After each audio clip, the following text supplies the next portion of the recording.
I also seize the opportunity offered to me here to thank all our bilateral, multilateral, and private technical and financial partners who have been supporting us or who have promised to support us in the future. I should also like to invite those who have not yet done so to take the decision to join us and to support us in our reconstruction and in consolidating our economic, social, and security fabric. President, ladies and gentlemen, the people of our countries, whether they be rich or poor, powerful or weak, need a safe, peaceful world where they can all live serenely and fully exercise their rights. However, the Sahel region today is a hotbed of armed groups who are holding sway throughout the world. These groups are a threat, not only upon the security of this region, but also upon the security of the rest of the world. If nothing is done to come to their aid decisively and urgently in the countries of this region, we run the risk of a resurgence of terrorism in the countries of the Gulf of Guinea, and then in the rest of the world, starting in Europe, which is the closest continent to Africa. No precautions or prevention measures will prevent terrorism from then crossing the Atlantic if the Sahel is abandoned. And nothing at all will be able to stop the youth in the Sahel countries and its surroundings from giving in to the temptation of perilous immigrations to Europe through the Sahara and the Mediterranean if this youth has no longer any hope by staying at home. President, ladies and gentlemen, the Sahel is facing many afflictions due to terrorism and has become an arena for sterile rivalry and greed, which are exacerbating this situation. Rather than just looking at this bleak spectacle, the countries of the Sahara rather require solidarity and assistance, but not just any assistance and aid. This is the kind of assistance which allows us to move away from aid killing aid in a way and this is the kind of assistance which is in line with our convictions and respects our dignity. President, ladies and gentlemen, to conclude, I should like once again to invite all those in the international community to exhibit greater solidarity to one another. This is the best way to meet the challenges we face in our time and to preserve the interests of all. Raoul Follereau said that nobody has the right to be happy alone. So let us ensure that there are no more ill-fed, uneducated children, that there are no young people without training and without jobs, that there are no longer those living in rural areas without lands, allowing them to live with dignity, that there are no longer workers who are oppressed and lose their rights, that abundance for some does not mean lean years for others, that force does not prevail over truth and justice, and finally, that our selfishness never predominates over dignity for humankind and for all peoples. I can assure you that Burkina Faso will spare no efforts to provide its contribution to building a better, more peaceful and prosperous world in solidarity. I thank you. On behalf of the Assembly, I wish to thank the President of Faso, Head of State, President of the Council of Ministers of Burkina Faso for the statement just made, and I request the protocol to escort His Excellency. The Assembly will hear an address by His Excellency Nikos Anastasiadis, President of the Republic of Cyprus, and I request the protocol to escort His Excellency. On behalf of the General Assembly, I have the honor to welcome His Excellency Nikos Anastasiadis, President of the Republic of Cyprus, and to invite him to address the Assembly. Mr. President, Excellencies, ladies and gentlemen, with only a few months left of my 10-year tenure in office, I stand before you to address the plenary session of the General Assembly for the very last time. I would have wished nothing more than for this address to have been a reflection of positive developments in what humanity has had to face or is facing. Like all of you, I would like to have applauded the results of the implementation either of the provisions of the UN Charter or of the decisions and resolutions of the General Assembly and the Security Council, which would have assured that any threats or attempts to bring into question the sovereignty, territorial integrity of any UN member state had been brought to a complete halt or minimized. That long-standing conflicts, disputes have been resolved or were in the process of being resolved in accordance always with the decisions and resolutions of the United Nations. That the need for the organization's reform would have led to the effective prevention of new threats and challenges to world peace. That through its new role, the UN would have implemented projects to effectively combat hunger and to improve the living conditions of hundreds of millions of people in dire need of aid. That the number of refugees and migrants forced to flee from their homes due to conflict or poverty would have been greatly reduced. That further, we would have been able to tackle social and economic exclusion, lack of adequate healthcare standards, and shortage of educational opportunities. That sustainable development would have finally become a reality of all countries and regions in need by establishing the necessary political and socio-economic conditions which led to stability, economic growth, and institution building. That measures for the prevention of climate change and its devastating consequences would have been implemented consistently by all parties involved. That terrorism and religious fundamentalism would have given way to tolerance and understanding. That the trillions of dollars spent on destructive weapons would instead have been spent on actions and programs aiming to bridge the gap between rich and poor states.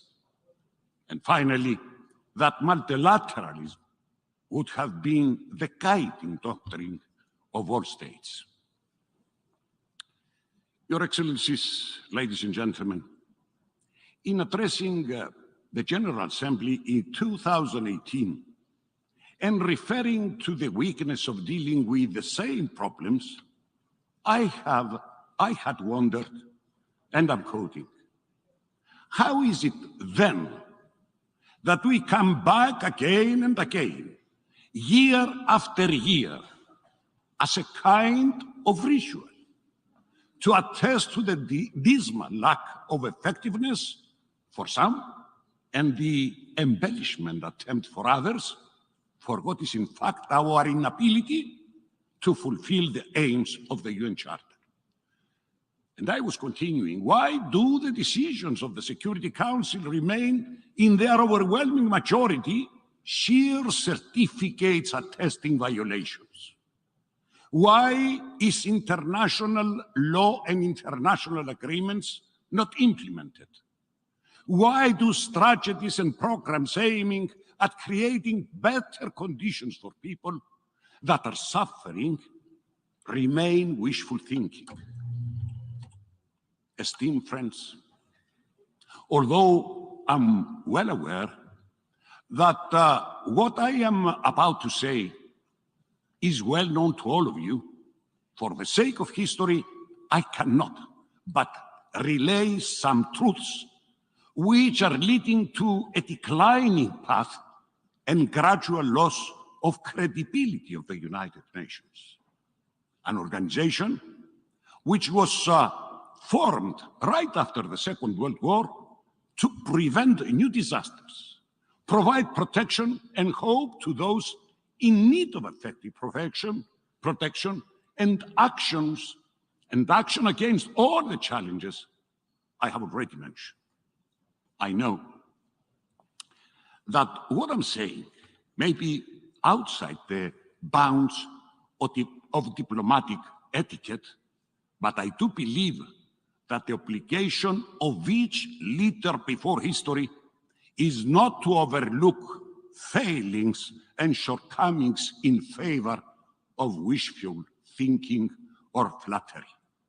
That is why I will proceed with a review not just of the reasons which have transformed the organization into a repository of problems, but also to what states are required to do in order to provide credibility to the organization, as well as the ability to effectively impose international legal order or to consistently implement decisions and programs for the benefit of humanity. Ladies and gentlemen, in my opinion, the weakness and inefficiencies of the United Nations is due to, first, the fact that the international law is preceded by financial or other interests of powerful member states.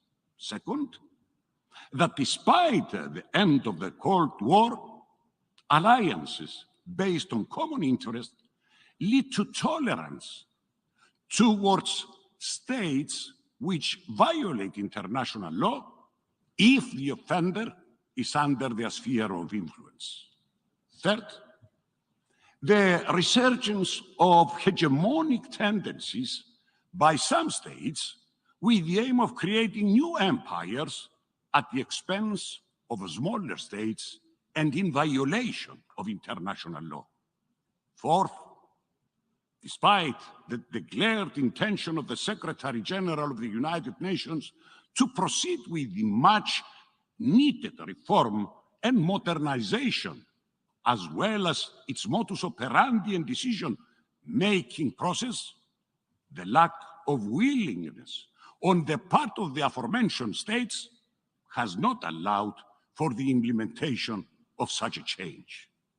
And fifth, as a result of the same political expediencies, the United Nations, unfortunately, adopts an equal distance stance even when faced with the violation of decisions, resolutions, and defined scope and terms of reference specified to the Secretariat. This, my dear friends, results in emboldening offending states which not only disregard international law, but also create new precedents outside the framework of legality. Mr. President, I have set out the main reasons for the lack of effectiveness and also the weakness of the UN to live up to the expectations of billions of people.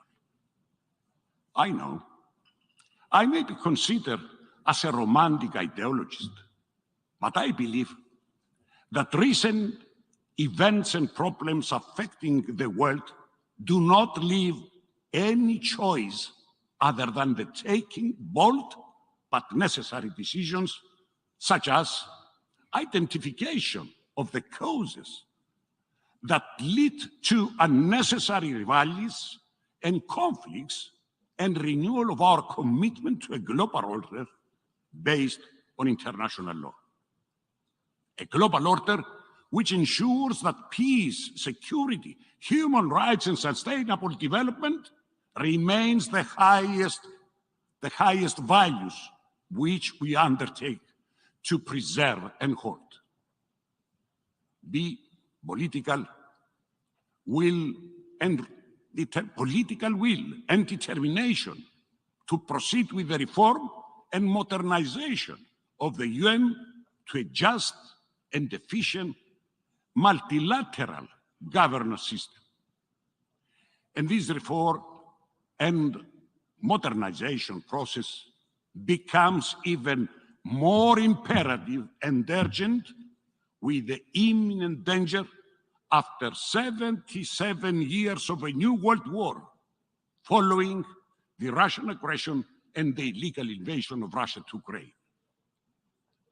Distinguished friends, my reference to the need for reforms, to the structure and implementation mechanism of decision taken by the UN, does not only arise from my assessment as to other international problems, but also from what my country still endures and suffers as a result of the Turkish invasion of Cyprus in 1974.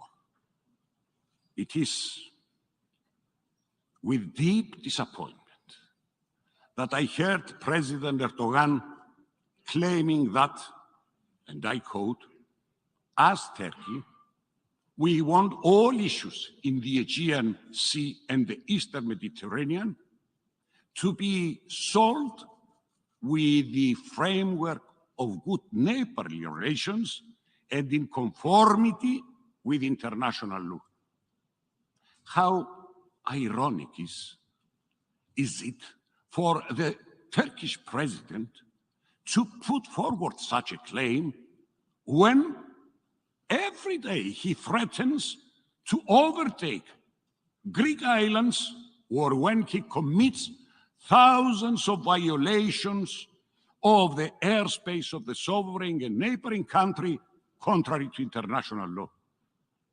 How even more provocative is it to express the desire to resolve disputes in conformity with international law when he refuses to implement numerous resolutions of the United Nations on the Cyprus problem and creates new fait accompli?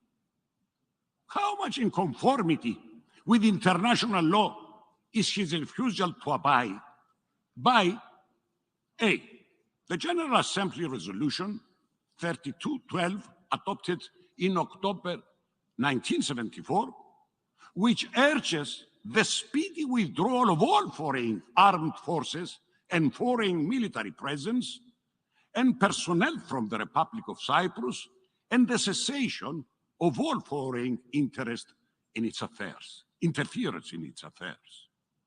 B, a resolution which, endorsed by the Security Council Resolution 365 in December of the same year. C, the Security Council Resolution 1251 of 1999, which reaffirmed its position that Cyprus settlement must be based on a state of Cyprus with a single sovereignty, international personality, and a single citizenship, with its independence and territorial integrity safeguarded in a bizonal, bicommunal federation. It also stressed that such a settlement must exclude union in whole or in part with any other country or any form of partition or cessation. Mr. Erdogan last year claimed that efforts should concentrate on reaching a settlement based on the so-called realities on the ground, whilst this year he spoke about the need for everyone to see the truth and that there are two distinct states and two distinct peoples on the island today. And I am wondering, dear friends, as to which truth is he talking about. The truth that 37% of the territory of the Republic of Cyprus, an UN and EU member state, remains under military occupation. Excuse me.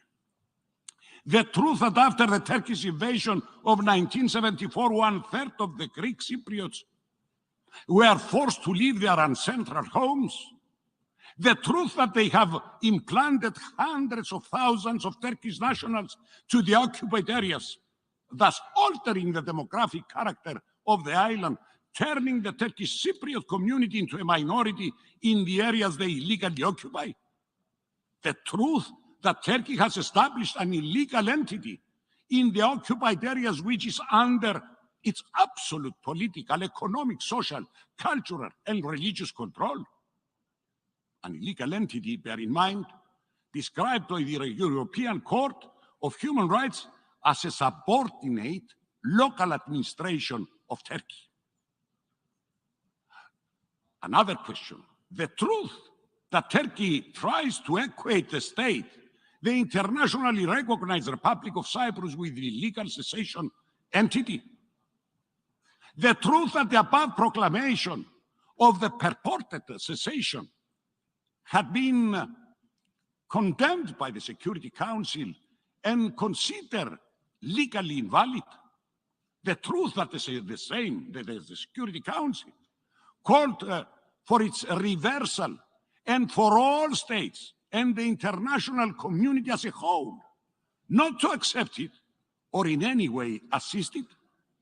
The truth that they are trying to change the status of the fenced city of Famagusta, contrary to the UN Council resolutions 550 and 789. The truth that Turkey adopts its own arbitrary interpretation of international law, which reduces the exclusive economic zone of Cyprus by 44% at the expense of both Greek and Turkish Cypriots, contrary to the United Nations Convention on the Law of the Sea. Mr. President, ladies and gentlemen, as I have noted earlier, when decisions or resolutions based on international law are not to be implemented or enforced, then these, rightly so, could be perceived as fostering or even rewarding arbitrariness. This is actually what we are witnessing today with the Cyprus problem. Turkey, which systematically violates international law, calls on the international community to recognize its illegal fait accompli. Esteemed friends, unfortunately, this was the long-standing aim of Turkey ever since 1956. That is why, despite historical compromises by the Greek Cypriot side, all efforts on reaching a settlement of the Cyprus problem failed as a result of the intransigent stance and irrational demands of Turkey. The latest example being the conference on Cyprus held at Grand Montana in July 2017, during which, as regards the internal aspects of the Cyprus problem, the UN Secretary General assessed in his report on 28 September 2017 that and I quote, the core outstanding issues related to governance and power sharing remained few, and that by the time the conference closed, the sides had essentially solved the key issues of effective participation. Thus, while the aim of the Secretary General to reach a strategic agreement was within close reach, the reason of their successful outcome was Turkey's inflexible stance and insistence on maintaining the anachronistic Treaty of Guarantee, the right of intervention, and the permanent presence of troops. And I would like, dear friends, to recall the UN Secretary General's statement of June 2017, in which he stressed that progress in this chapter of security and guarantees is an essential element in reaching an overall agreement. Following a period of stalemate, and despite our disappointment, we undertook new initiative to resume the process from where it was let off at Grand Montana, culminating to the joint understanding reached with the UN Secretary General and the then Turkish Cypriot leader on November 25th, 2019, which reaffirmed the principles for the resumption of a new round of talks, namely the joint declaration of 11 February 2014, the prior convergences, and the six-point framework the UN Secretary General presents at Grand Montana. Regrettably, once again, Turkey undermined the prospect of resuming the negotiating process, and instead, in the meeting held in Geneva in April 2021, they presented their position for changing the agreed basis of a settlement from a federal solution to a two-state solution. Dear friends, nonetheless, our side undertook another initiative, which also led to a new joint meeting of the leaders of the two communities with the Secretary General in September last year, during which it was agreed that the Secretary General would proceed with the appointment of an envoy in order to deliberate with both sides and all interested parties so as to reach common ground for a new peace process to resume. Excuse me. Yet again, Turkey refused to uphold the said agreement. We also continue taking initiatives to break the impasse through a letter I had sent to the Turkish Cypriot leader in May 23 this year, by which I conveyed constructive proposals for the adoption of bold confidence building measures, of win-win confidence building measures, measures which unfortunately were immediately rejected by the Turkish Cypriot side, which submitted counter proposals in line with their aim for a two-state solution. Based on the above mentioned, I believe that it's clear that the Greek Cypriot community has exerted and will continue to exert every possible effort for the resumption of the talks in order to reach a settlement based on the United Nations resolutions. And as I have emphasized, the only way forward in resolving conflicts and for peace to prevail is none other than the unwavering adherence to international law and the UN Charter, not as arbitrarily interpreted by those who seek to disguise their revisionist aspiration.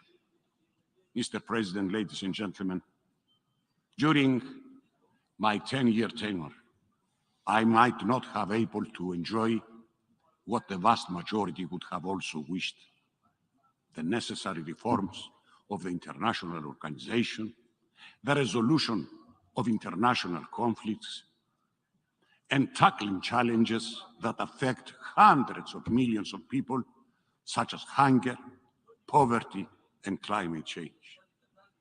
I might have not been able to see my homeland reunited with my Greek and Turkish Cypriot compatriots living in conditions of peace, prosperity, and stability. However, I earnestly hope that during my lifetime, I will be able to witness a better and more stable future for humanity. Thank you for your understanding. En nombre de la Asamblea, agradezco al presidente de la República de Chipre la declaración. On behalf of the Assembly, I should like to thank His Excellency for the statement we have just heard, and I request protocol to escort His Excellency. The Assembly will now hear an address by His Excellency Nike Vurobaravu, President of the Republic of Vanuatu. I request protocol to escort His Excellency.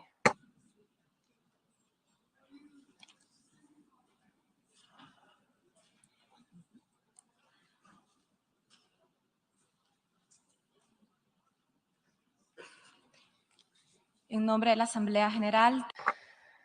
On behalf of the General Assembly, I have the honor to welcome His Excellency Nike Vurobaravu, President of the Republic of Vanuatu, and to invite him to address the Assembly.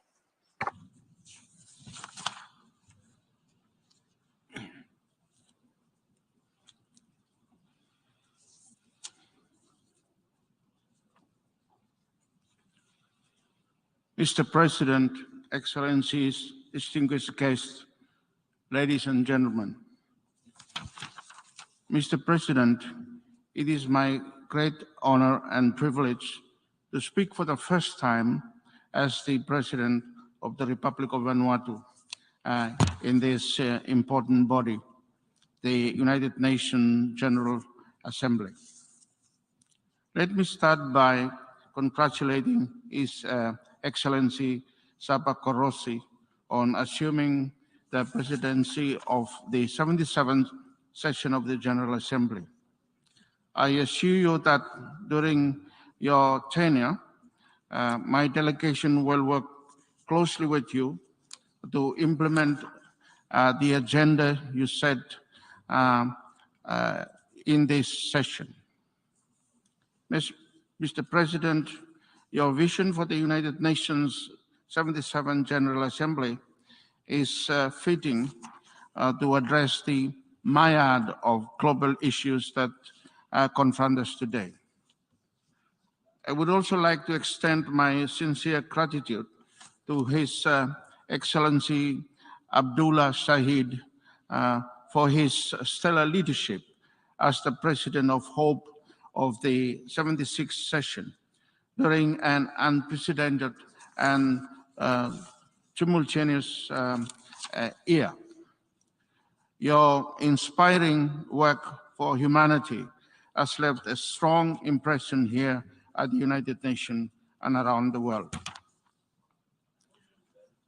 Mr. President, today the world is facing a profusion of mounting challenges, many of which are inextricably linked.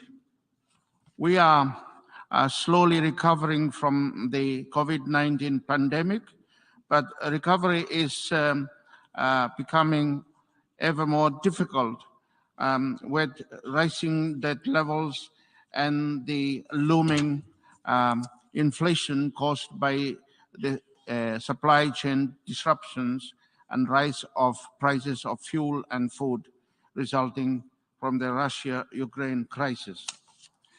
These challenges pose a major risk of global recessions and add to the rising humanitarian crisis that we have already faced with. As we gathered here, more families around the world are finding it extremely difficult to put food on the table, pay their bills and rent, and to meet the basic necessities. These hardships can be avoided by deploying smarter diplomacy and appropriate macroeconomic policies. These challenges are more harder compounded by an existential climate crisis that is already devastating our economies and our ecosystems. Over the past years, we have witnessed record heat, wildfires, severe hurricanes, coral bleaching, rising sea levels, prolonged droughts, and record floodings. The global challenge that we are facing impacts the poor and the vulnerable the hardest. Without adequate basic social safety nets and fundamental human rights protection, their future is uncertain. Mr. President, every day we are experiencing the debilitating consequences of the climate crisis, and the world is now demanding more ambitious action on climate at every level.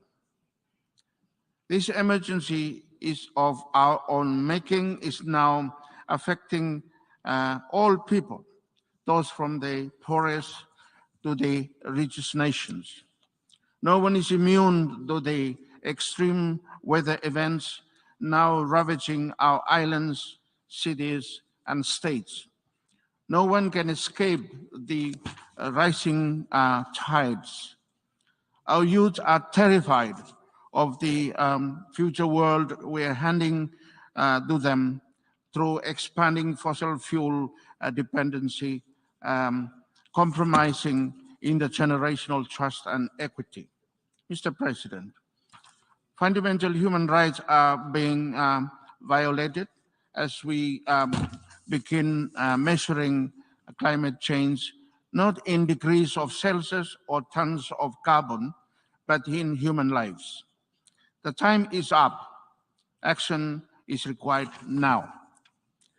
And that is why the nations of the Blue Pacific continent are leading a global initiative to bring climate change to the International Court of Justice, the only principal UN organ that has not yet been given an opportunity to weigh in on the climate crisis. We believe that bringing climate change to the ICJ is a global public good and will further support the progressive development of international law. In this very hall, working in solidarity with UN member countries, we will ask the ICJ for an advisory opinion on existing obligations under international law to protect the rights of present and future generations against the adverse impacts of climate change. We believe that legal clarity from the world's highest court will help to spur even greater climate action and strengthen the Paris Agreement. We believe in the norms and rule of international law, and we firmly believe that our existing international laws and conventions already contain critical protections for human rights and for the environment.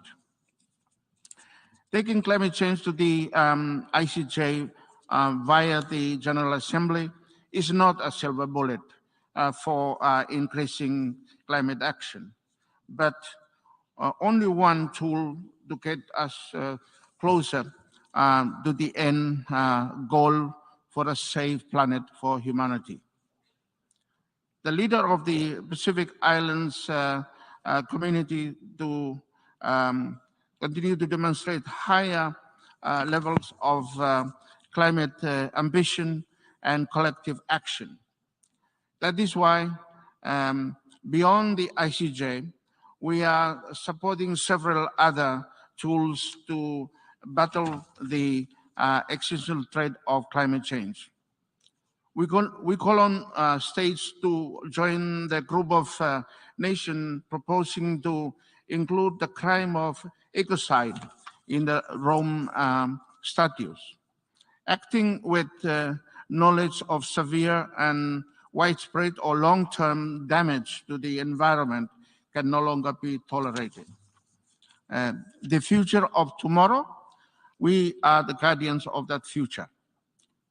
I acknowledge, congratulate, and commend the work of the Commission of the Small Islands States led by Antigua and Barbuda, Tuvalu and Palau to bring the issue of climate change as it relates to the law of the sea to the International Tribunal of the Law of the Sea. We call for the development of a fossil fuel non-proliferation treaty to phase down coal, oil, and gas production in line with 1.5 degrees Celsius and enable a global just transition for every worker, community, and nation with fossil fuel dependence. It is critical that states must revise and enhance their nationally determined contributions to the Paris Agreement, as Vanuatu has completed last month, as we agreed in the Glasgow Pact at COP26. As you see, we are leaving no stones unturned as we seek solution to this climate crisis. And I particularly call on member states to support Vanuatu and our global coalition as we bring an ICJ climate change resolution before the General Assembly this season. Mr. President, the nuclear risk still remains and presents an existential threat for human species and all forms of life that inhabits the Earth. The nuclear risk is becoming even greater given the Ukraine-Russia war and the intense geopolitical tensions rapidly evolving before us. The lack of consensus on the recent non-proliferation treaty review makes it difficult to achieve nuclear disarmament. This division reveals that the NPT as a central pillar of international rules-based pillar is not seen as a priority by certain nuclear powers. This is a major cause of concern for our planet. Mr. President, just like most countries in the world, my country, Vanuatu, was affected by COVID-19 pandemic. Our economy is heavily dependent on tourism, and this was halted when the borders were closed. Our economic activity significantly declined, and households' livelihoods were severely affected. We have been fortunate that the labor mobility programs that we enjoy with Australia and New Zealand has allowed Vanuatu to export these services, enabling remittance flows that has helped household income and boosted our economy. Furthermore, since most of the population resides in the rural areas, the subsistence economy has been able to sustain the livelihoods of our population. To avert economic decline and social hardships, the government responded by implementing stimulus packages that targeted household incomes and provided finance to the business sector to keep their businesses afloat. The government has been able to do this because of accumulation of budget surpluses over the years.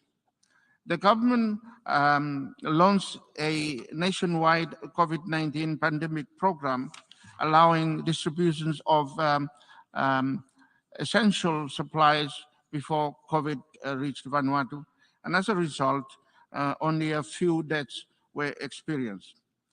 And as such, the vaccines rate, as soon as vaccine rate reached 70% of the total population, the borders were reopened. On this note, and on behalf of the government and people of Vanuatu, I would like to convey my gratitude to all our bilateral and multilateral partners that have assisted Vanuatu during this very difficult time. The COVID-19 taught us a few lessons, one of which is that the need to ensure that digital inclusion is prioritized in all our economies. As soon as our schools were closed in Vanuatu, it was difficult for many students to have online classes due to the lack of connectivity. I am sure that this is not only a phenomenon experienced in Vanuatu, but in other developing countries as well. This is why I believe digitalization requires a concerted global response and action. Without it, the many goals spelled out in the 2030 agenda may not be realized. Vanuatu is gradually recovering from COVID-19 and tropical cyclone. Borders are opened and tourism is starting to bounce back. As stands, we are poised for economic growth of 2% in 2022.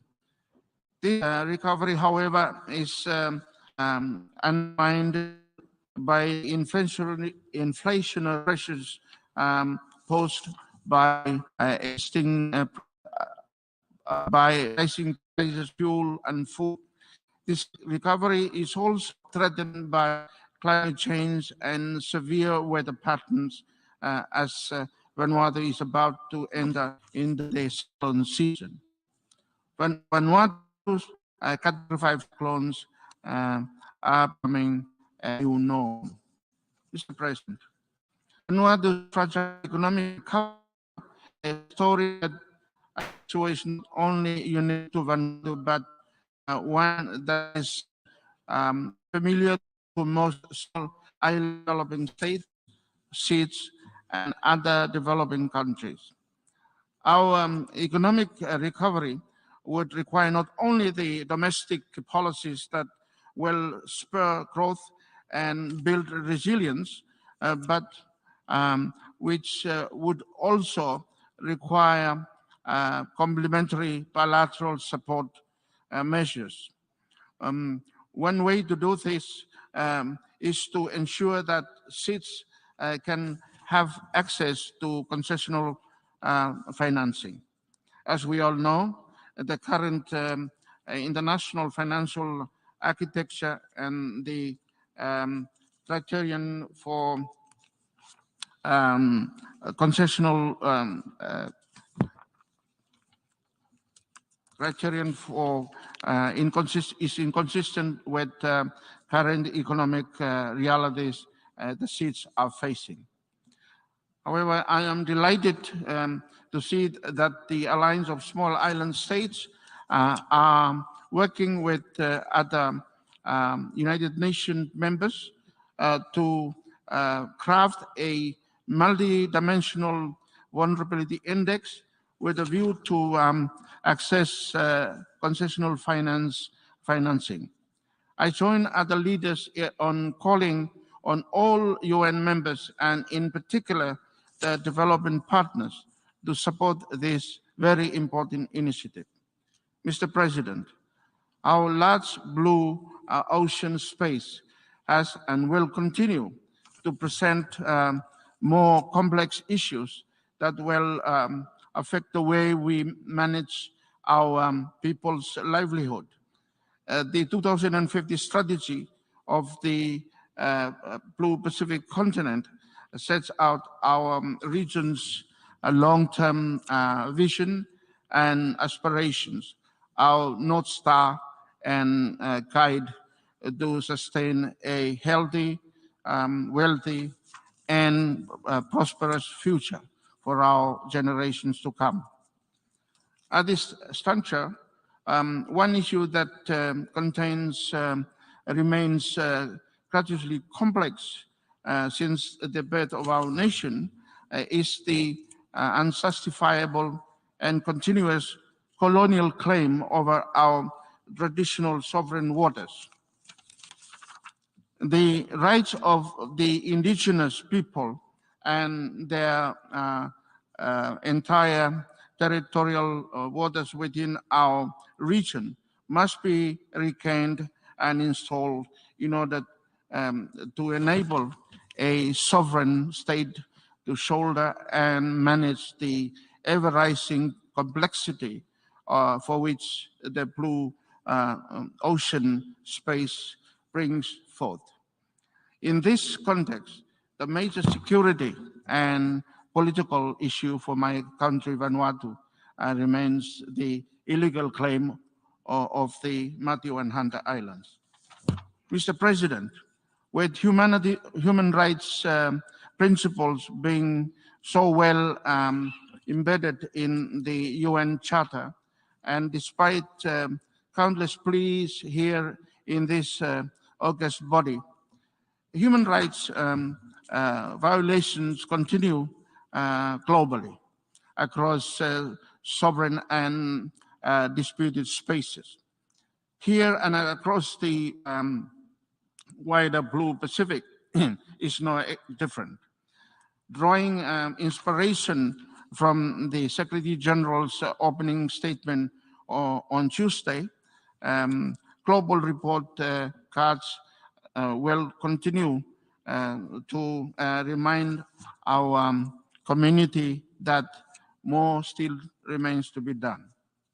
Mr. President, in closing, worsened by the deterioration in law and order in many areas around the world, the challenges before us are a somber reminder that we are still failing short from achieving the ideals envisioned by the UN Charter.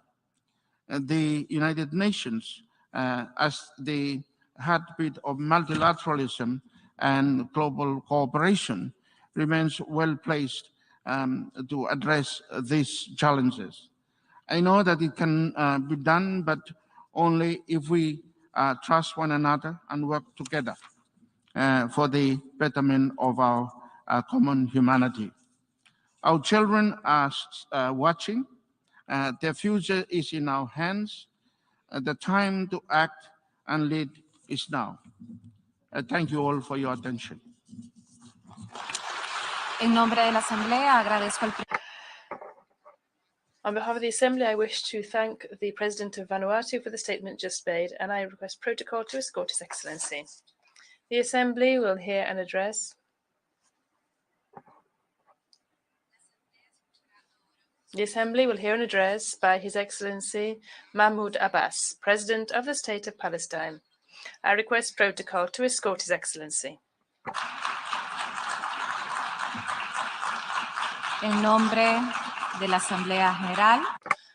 On behalf of the General Assembly, I have the honor to welcome His Excellency Mahmoud Abbas, President of the State of Palestine, and to invite him to address the Assembly.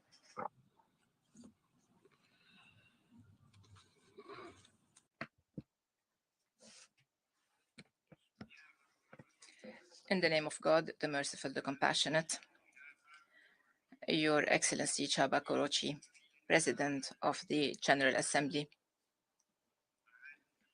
Your Excellency Antonio Guterres, Secretary General of the United Nations, ladies and gentlemen, heads and members of delegations, may the peace of God be upon you.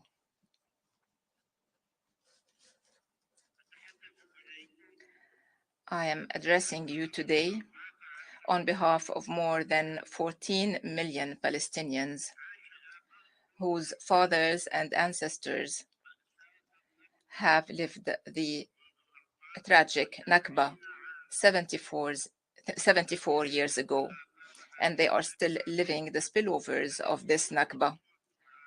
which is a humiliation for the whole humanity, and especially for those who have conspired, planned, and executed this heinous crime. More than 5 million Palestinians have been living under the Israeli military occupation for more than 54 years.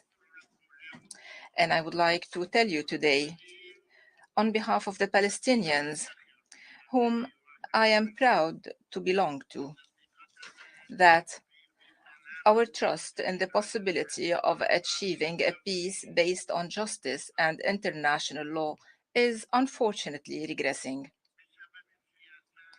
because of the Israeli occupation policies. Do you want, ladies and gentlemen, to smother whatever hope we still have?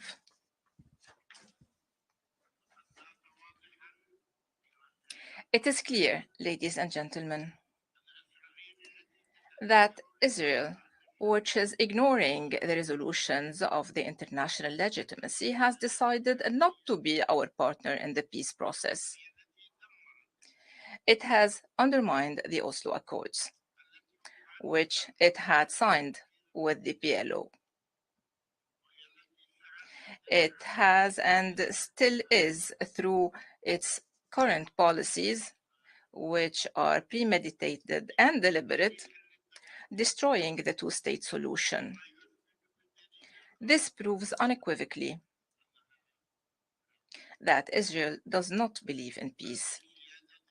It believes in imposing a status quo by force and by aggression. Therefore, we do not have an Israeli partner anymore to whom we can talk. Israel is thus ending its contractual relation with us. And it is making the relationship between the state of Palestine and Israel a relationship between an occupying state and an occupied people, nothing more.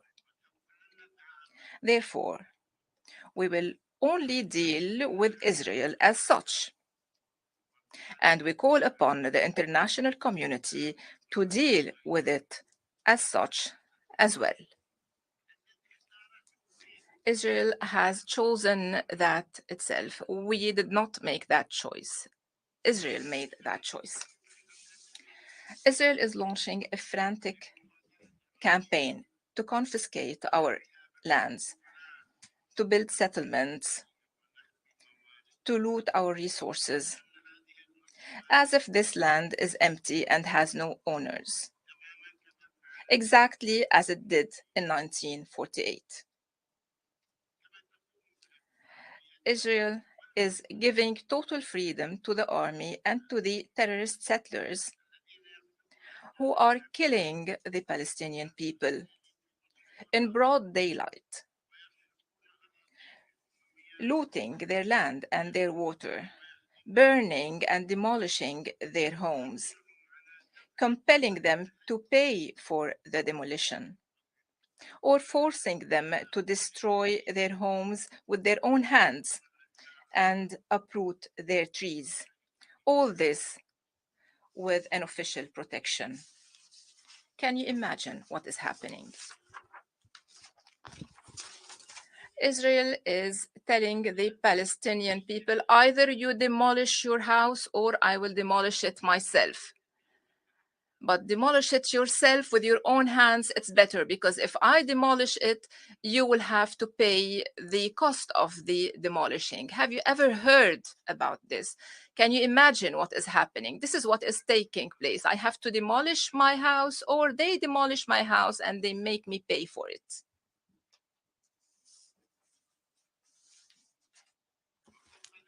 Furthermore, the Israeli government has authorized the establishment of Jewish racist terrorist organizations exercising terrorism against our people. They have provided them with protection while they are aggressing the Palestinians and calling to expel them from their homes. On top of these terrorist organizations, I mention the Hilltop Youth, Price Tag, Lehava,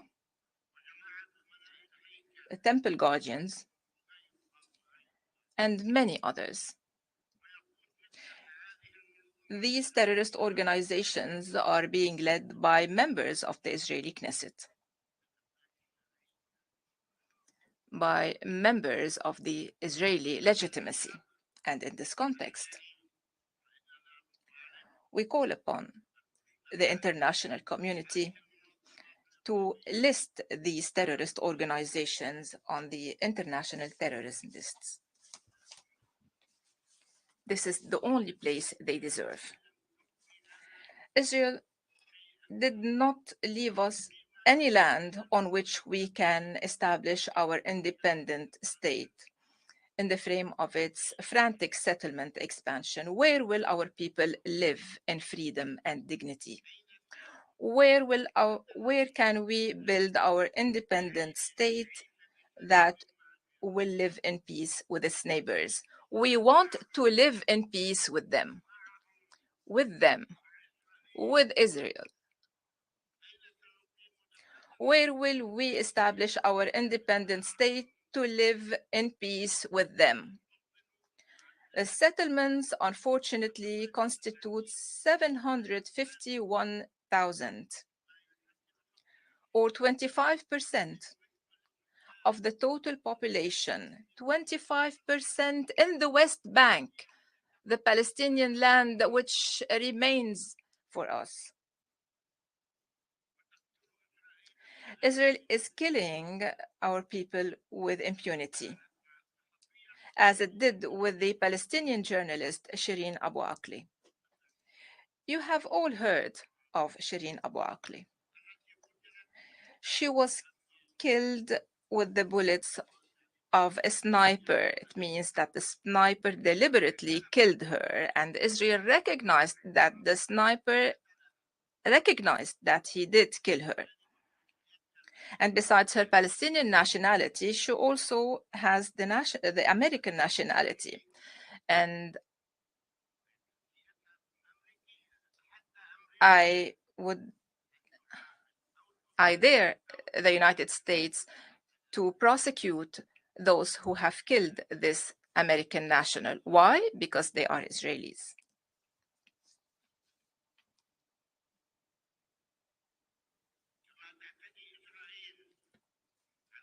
Israel is also targeting our sacred holy sites, Christian and Islamic, especially in Jerusalem, our eternal capital and the crown jewel. And I would like to reiterate here our attachment to the Hashemite custodianship on these holy sites. Those are the Muslim and Christian holy sites that are being targeted on a daily basis by Israel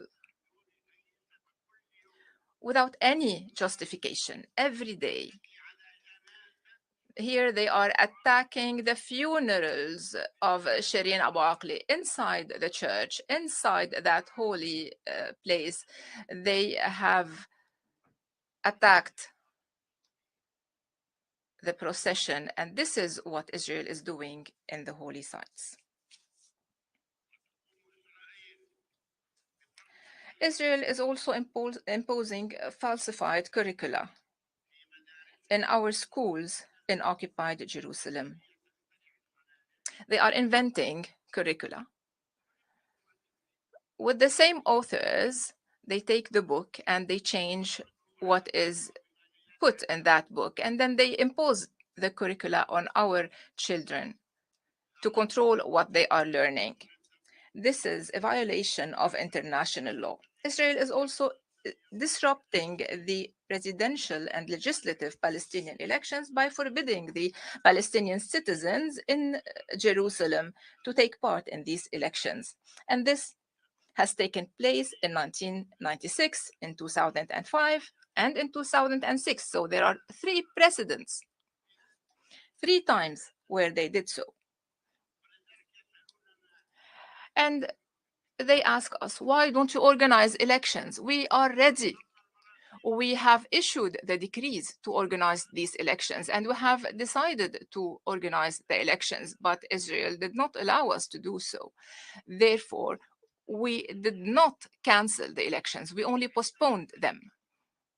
When Israel allows, or when some tell her that she can allow, or when some order Israel that they can allow for these elections to take place, then we will organize them. Israel is enacting racist laws, consecrating the apartheid regime. Yes, apartheid. And if they do not like the appellation, this is the truth. They are an apartheid regime.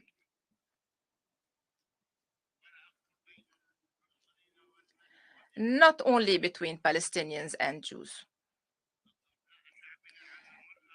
They are doing so against our people before the eyes of the international community with total impunity. Why isn't Israel being held accountable for violating international law? Who is protecting Israel from being held accountable? I have no idea. Do you know? Do you know who is protecting Israel from being held accountable? The United Nations. And on top of the United Nations, the most powerful in the United Nations. Why these double standards? Why don't they treat us equally with the others? Why these double standards when it comes to Israel? Israel did not hesitate to repeatedly violate our land, and recently they have closed the headquarters of 6 Palestinian human rights organizations.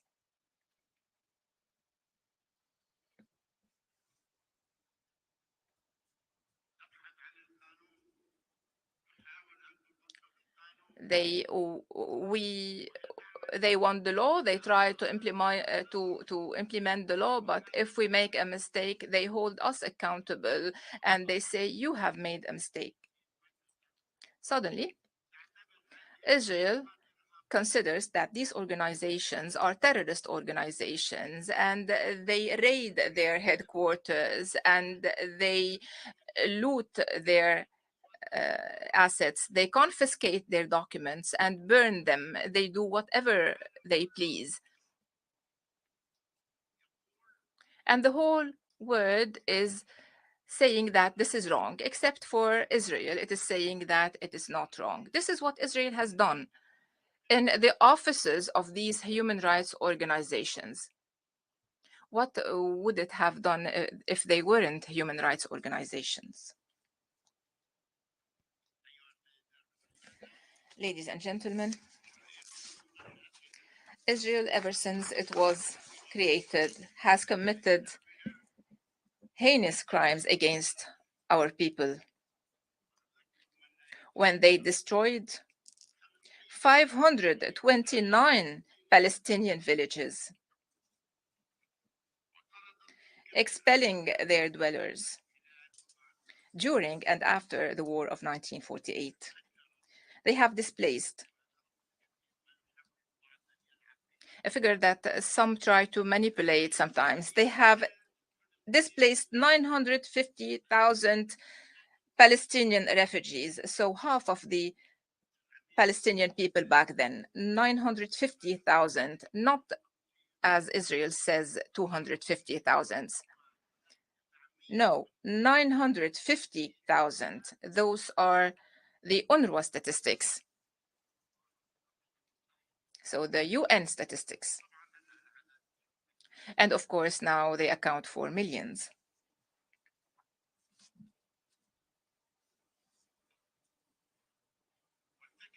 Israel has committed ever since and until now, more than 50 massacres.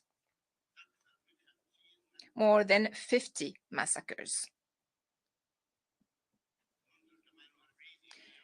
Since 1948 and until today. And some of those massacres have been recently committed, and Israel recognized that it had deliberately committed these massacres and that they have targeted the farmers coming back from their agricultural land, and they killed them in cold blood. 50 or 51 massacres. The most recent of which was against Gaza, which was targeted with missiles. I will not tell you how many elderly it killed, but the New York Times, it's a US newspaper, so the New York Times said 67 children were killed in Gaza. Of course, they were carrying missiles, and they were in tanks, and they were launching missiles. 67 children, those are their photos. They were killed by Israel. Who is going to assume this responsibility, and why did Israel kill them?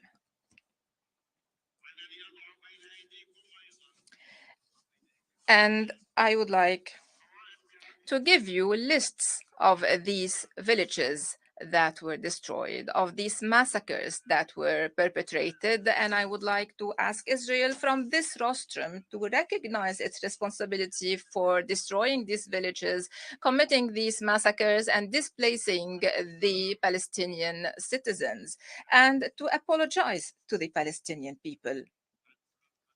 After all this killing, they have to apologize.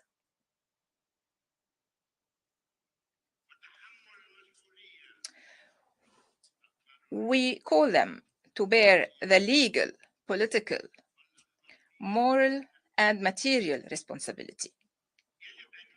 They should be held accountable. And the international community should hold them accountable. We ask the international community right now to hold them accountable for what they have done, for the massacres they have committed. And we will go to the International Criminal Court, yes. And to all the courts of the world. But first and foremost to the International Criminal Court, to ask Israel to shoulder its legal, political, moral, and financial responsibilities. I ask here, does the Israeli people want to remain a colonizing people forever? They have been so for 75 years. Until when? I would like to ask you, should we wait for a century or maybe for 2 centuries?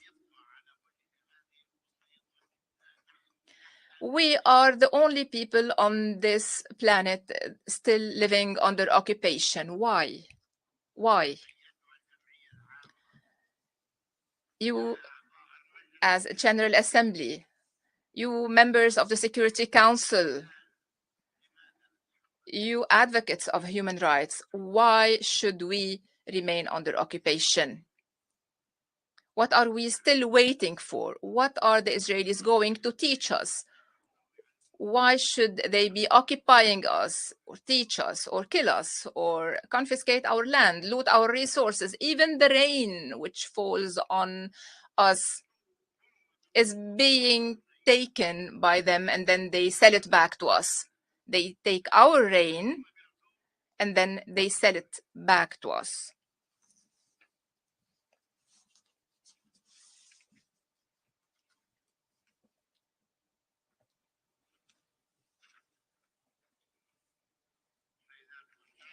Ladies and gentlemen, we do not accept to remain the only party respecting the agreements we have signed with Israel in 1993. Those agreements are not valid anymore. because of the persisting violations of Israel. And although we have asked Israel to end its occupation and its hostile measures and policies and all the unilateral actions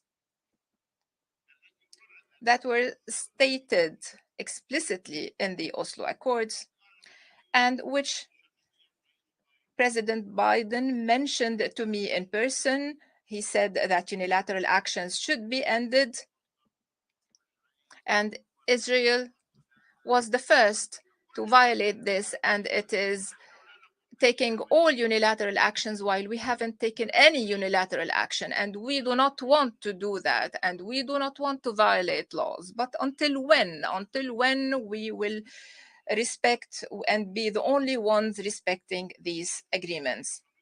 Therefore, it is our right, rather our obligation, to look for other means to recover our rights and to achieve a peace built on justice, including the implementation of the resolutions that were adopted by our leaderships, especially our parliament.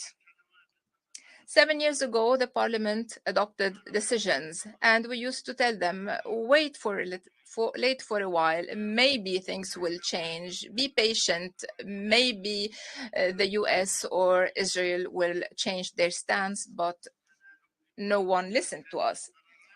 We are making these decisions in order to preserve our national existence on our land and in order to uphold our historical rights in our nation under the umbrella of the PLO, the only legitimate representative of the Palestinian people, which brings together all the people, all the Palestinian people, wherever they are in the world, inside Palestine, in the refugee camps, and in the diaspora.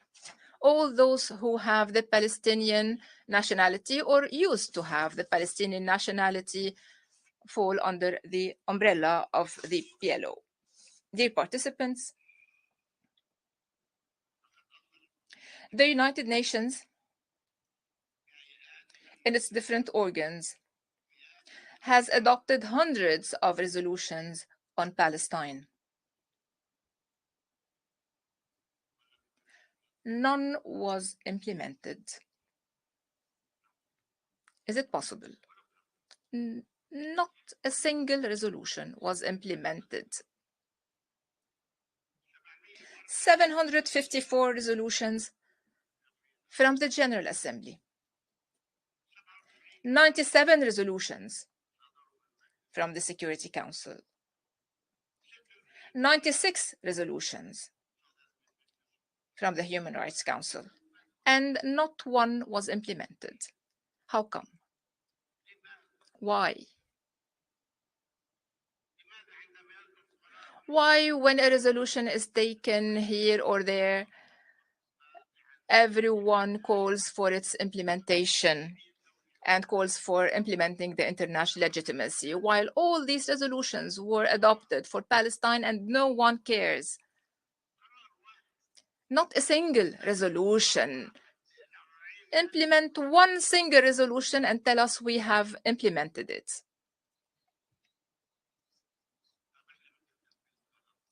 We want the implementation of a single resolution. And right now, Resolution 181, which you have adopted. Resolution 181 is the resolution that we want to be implemented. We want you to implement Resolution 181. And with it, another resolution. Why? Resolution 194, because those two resolutions are preconditions to accept Israel as member of the United Nations. And Moshe Shared, back then, the foreign minister of Israel, said that he pledges to implement these two resolutions, and therefore Israel was accepted as member of the UN. But until now, neither resolutions was implemented. I want the resolution 181 to be implemented. One single resolution. It is our right to ask for its implementation. So go ahead, implement it and tell us that you have done so. We have submitted a request to the Secretary General to implement this resolution. Is it possible? Or are you going to ignore us once again, as you have been doing for so long?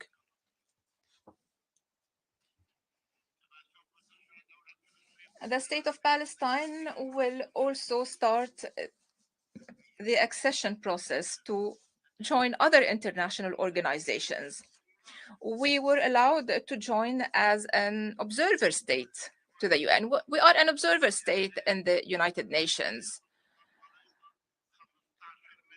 15 million Palestinians, all of them educated, all of them highly educated, but we are only observer members. Fine.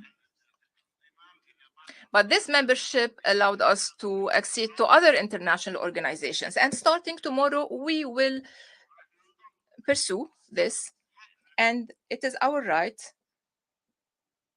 to do so. And we will be joining the WHO,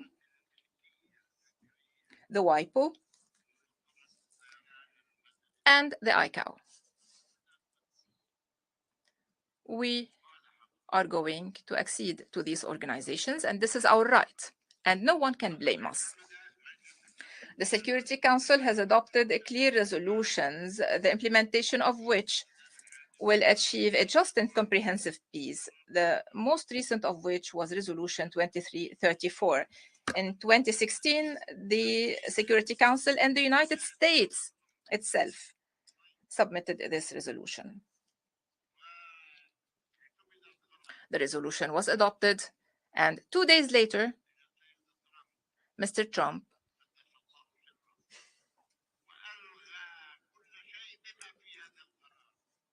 canceled everything, including this resolution, and came up with the ultimate deal and all his other projects that we have totally rejected. That was a resolution submitted by the United States and adopted with the sponsorship of the United States, but it has disappeared. Why? Because Mr. Trump rejected it. And I would like to remind you that we do not need double standards anymore. If we are prohibited from getting a full membership for the state of Palestine in the United Nations and protecting the Palestinian people, we have been asking you to protect us from aggression, but no one has done anything. And if no practical measures are taken to end occupation and achieve peace, we will have to resort once again to the General Assembly and ask the resolution to take the necessary legal and political steps to achieve that goal. And then we hope, we have the right to hope. We hope to be able to hope. We are living on this hope. We are confident.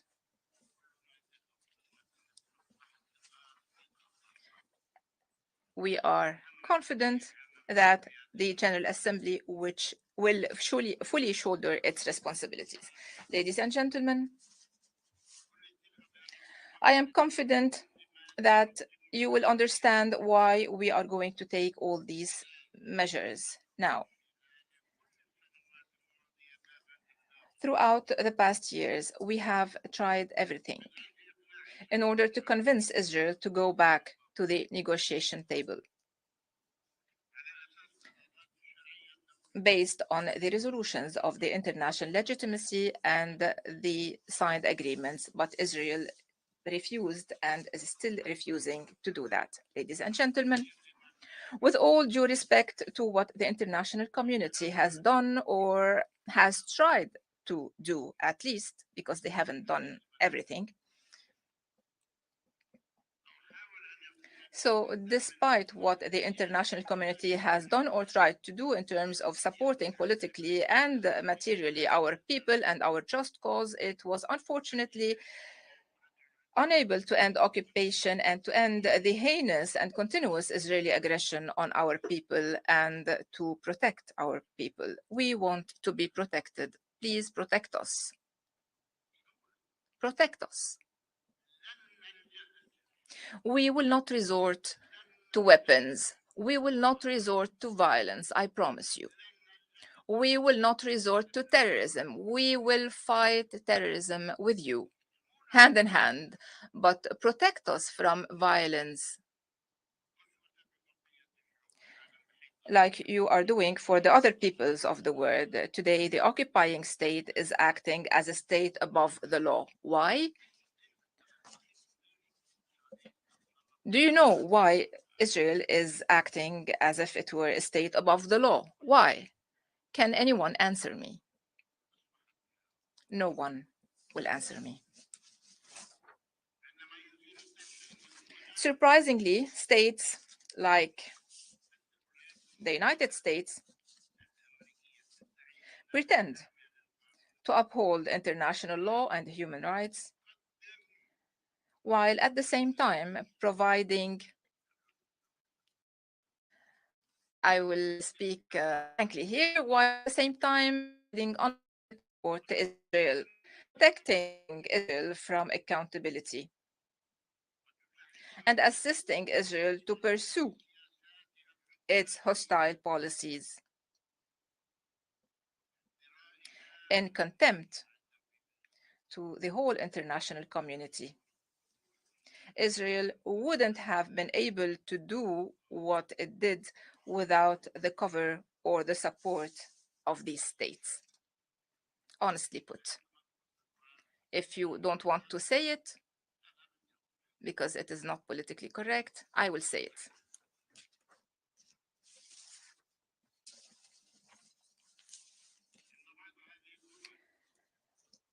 Some of these states were partners at the very beginning in adopting the decisions that led to the Nakba of the Palestinian people, the famous Balfour Declaration. Do you remember the Balfour Declaration?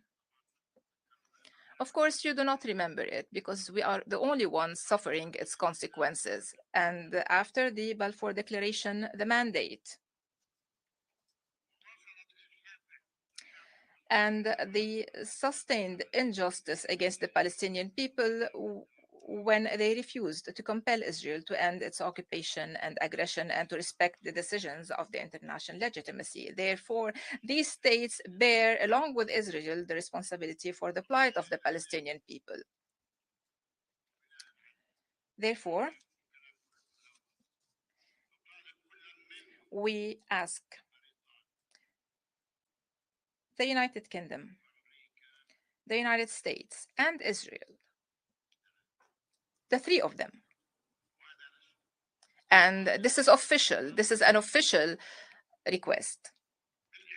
We ask them to recognize their responsibility for this major crime that was committed against our people and to apologize. We ask for remedy and redress and for compensation to the Palestinian people, compensations that would be decided by the international law. Whatever you decide, we will accept it. We want recognition of the injustice. And do you think this will take place? No. Sad enough, ladies and gentlemen, the United States and several European states, which are calling for the two-state solution and recognize the state of Israel, they say that we want the two-state solution, we support the two-state solution, we recognize the state of Israel, fine, but where is the other state? Well, no, the other state exists. It is there. Recognize it for things to proceed, for peace to be upheld. these states did not recognize the state of Palestine so far, and they threaten to use the veto right if we try to ask for a full membership in the international organization. If we ask, or when we ask for the full membership, they threaten us to use the veto right. To whom can we complain? To God. Palestine, the observer state in this organization for 10 years now, has proved that it qualifies for full membership. You have all recognized this. Palestine have been working seriously and in full responsibility with the other states of the world in the different committees and specialized organs, and it has chaired successfully the G77 and China. We are an observer state, and despite that, we have chaired the group and we have succeeded in our works. So why aren't we allowed to be full members? What are we lacking?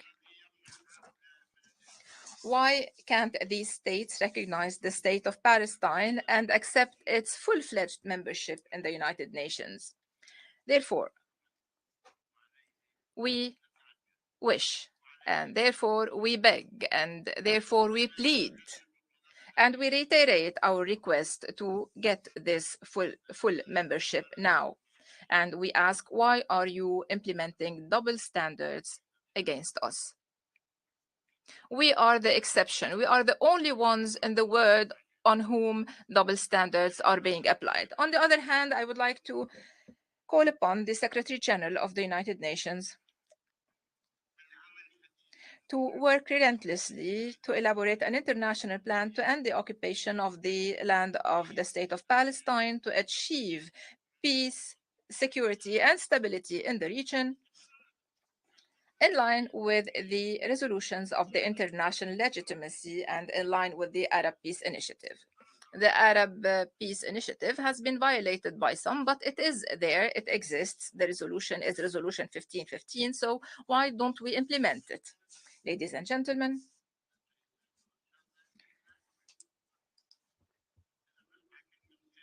when we hear something positive, we acknowledge it. And yesterday, I listened to the US President Joe Biden and to the Israeli Prime Minister Yair Lapid and to other world leaders. I heard them supporting the two-state solution, and we are thankful for that. This is, of course, a positive development. But the real test to the seriousness and credibility of this stance, because we have had enough resolutions and enough words. So the true test to the credibility and seriousness of this stance is for the Israeli government to go back to the negotiation table immediately, tomorrow, to implement the two-state solution in line with the resolutions of the relevant international resolutions and the Arab Peace Initiative, and to end all the unilateral measures that undermine the two-state solution. You cannot negotiate with me while you are expanding the settlements and killing and demolishing. No, these unilateral actions should end, at least temporarily. You should end temporarily these acts and let us negotiate. If the negotiations fail, then you can go back to whatever you want to do. But if you want to negotiate, you have to stop these unilateral measures. The state of Palestine is looking forward to peace. Let us make this peace to live in security, stability, and prosperity for the benefit of our generations and all the people of the region. We want peace. We are fighting terrorism wherever it is. And you know perfectly well that between us and 85 states in the world, we have signed agreements to fight terrorism. No one can deny that. What more do you want? We are ready for this initiative. To conclude, I would like to tell my people and the whole world that I am proud to have spent decades of my life struggling with my brethren, the leaders of the Palestinian people. Some have passed and some are still alive, to have fought in order to uphold the rights of our courageous Palestinian people, which has given the best example of sacrifice. And despite all the conspiracies and all the pressure that were placed on us and on our people, we have upheld our independent national decision. No one can interfere in our independent national decision. No one can interfere. The decisions we take are ours, and no one can interfere.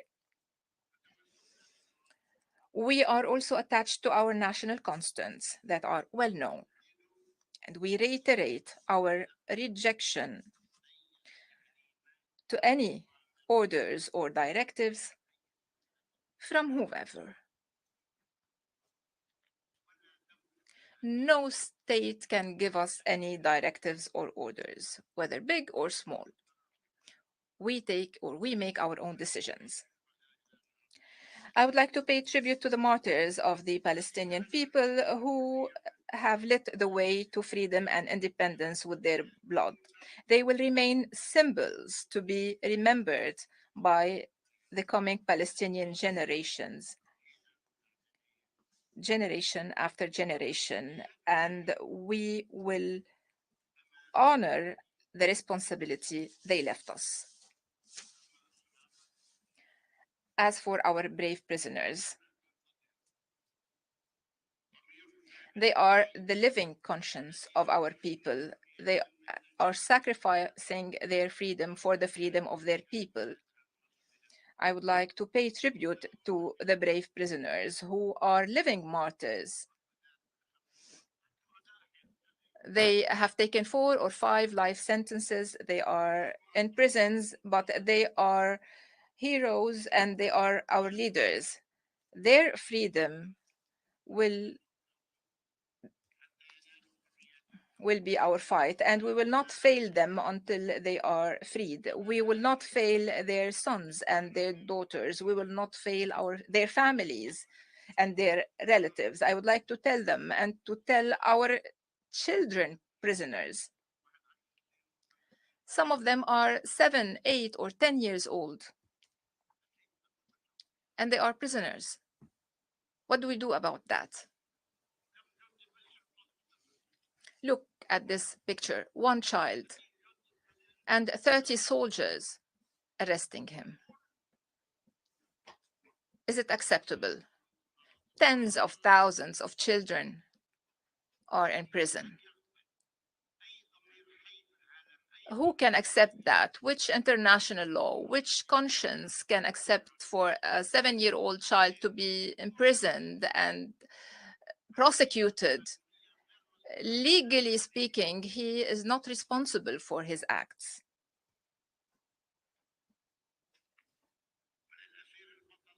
And I would like to tell the hero prisoner Nasser Abu Hamid. Nasser Abu Hamid was indicted and convicted. Look at him, how he was and how he is now. He is waiting for his death any time now. His mother is asking to see him for a single minute. Why aren't you allowing his mother to see him for a single minute? She is a mother of a martyr. Nasser Abu Hamid is a hero, is a martyr, and she has among her sons prisoners and martyrs, and she wants to see her son for a single minute before he passes away. No religion, no law can accept this. From this rostrum, I would like to pay tribute to the mother of Nasser, the mother of martyrs and of prisoners. Unfortunately, the occupying power did not allow her to see her son, the hero, the prisoner, for a single minute while he is struggling against death because of medical negligence. He is a cancer patient. He is a prisoner. He committed a crime, but from the human point of view, he should be treated, but he's not allowed to be treated. He's not allowed to see his mother, and no one is allowed to see him even after he passes away. They take the prisoner who passed away, and they do not allow his family to take him back. This has been going on since 1967. There are martyrs who are placed in boxes with numbers away from their families. Who can accept that? To conclude, I would like to tell you, ladies and gentlemen, you as representatives of the international community and international legitimacy, that occupation will end sooner or later. So let us now, you who bear the responsibility for the implementation of your resolution, let us achieve that in order to build just a comprehensive peace instead of achieving peace with more sacrifice. Dear brothers, we have waited too long. We are tired. Do you have a solution? I need a solution. Thank you. En nombre de la Asamblea, On behalf of the Assembly, I wish to thank the President of the State of Palestine for the statement just made, and I request protocol to escort His Excellency. ahora continuaremos. We shall now continue the general debate. The Assembly will hear an address by His Excellency Charles Michel, President of the European Council of the European Union. I request protocol to escort His Excellency.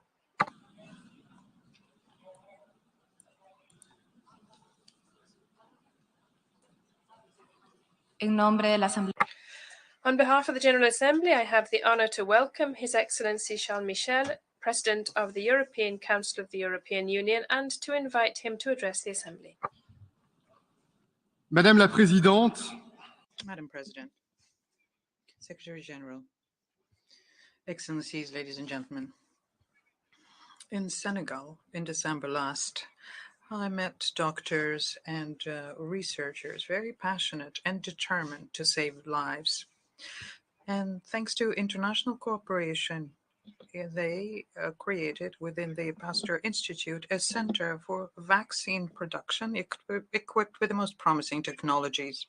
And several months later, in Borodyanka, in Ukraine, I met with children and I saw in their eyes the horror of a war. And I've heard stories about violence against women, about rape, about torture, mass graves, the merchants of death. So I saw hope in Dakar and horror in Borodyanka. Putting an end to horror and choosing hope is the promise of the United Nations, and that is also what founded the European Union. And that's what we want. We want hope for the entire world. And for this, the European Union extended their hand to all of those who want to work together for the common good and to honor the promise of the United Nations. Ladies and gentlemen, dear colleagues, I am going to be talking to you about hope. But first, it is unfortunate, I'm going to have to talk to you about war. Any war is a denial of humanity, and all suffering who are worthy of the same involvement, be it in Yemen, in Ethiopia, in the Sahel, in Myanmar, or in Ukraine. The Kremlin launched a war against the Ukrainian people, and hundreds of millions of women and children are thus targeted throughout the world. They are threatened with famine, they are left without heat, and they are crushed by the energy prices. The Kremlin is leading a hybrid war. This war combines armed violence with poisonous lies. The poisonous lies. The security of Russia is supposedly for years has been threatened, and I say this in inverted commas, by the West. That's false. The Kremlin is trying, and in vain, I hope, to mobilize the entire world against an imaginary enemy. Absolutely no one has threatened, attacked, or invaded Russia. And no one, absolutely no one in Europe wanted a conflict with Russia. What interest would we have in imperiling the security and prosperity of everyone? The second lie is that this war is supposed to prevent an alleged genocide of the Russian-speaking peoples in Ukraine and to denazify the country. It's false and it's repugnant. A genocide is a specific, intentional, total, or partial elimination of a national, ethnic, or religious group, and therefore no one, except for the Kremlin, would have remarked a large-scale massacre committed nowadays by the Ukrainians against other Ukrainians. And what is a so-called liberation, but it results in the killings of the Russian-speaking people and the destruction of their infrastructure of their cities? And lastly, the third lie is that the aggression against Ukraine is just a simple special operation and not a war. Once again, this is false and outrageous. It's a war. And the mobilization announced a few days ago of hundreds of thousands of reservists only confirms that. Banning the very name of war in Russia and imposing up to 15 years prison sentence for that does not change the nature of the event. It only shows its shameful character. It is a war. It's an unprovoked aggression, illegal and justified, which is trying to change internationally recognized orders by the use of force. It is not acceptable, and it's because we need to stop the Kremlin war machine that the massive economic sanctions became unavoidable. And let me now move on to the fourth lie, according to which the sanctions triggered shortages of foodstuffs and fertilizers. That is false.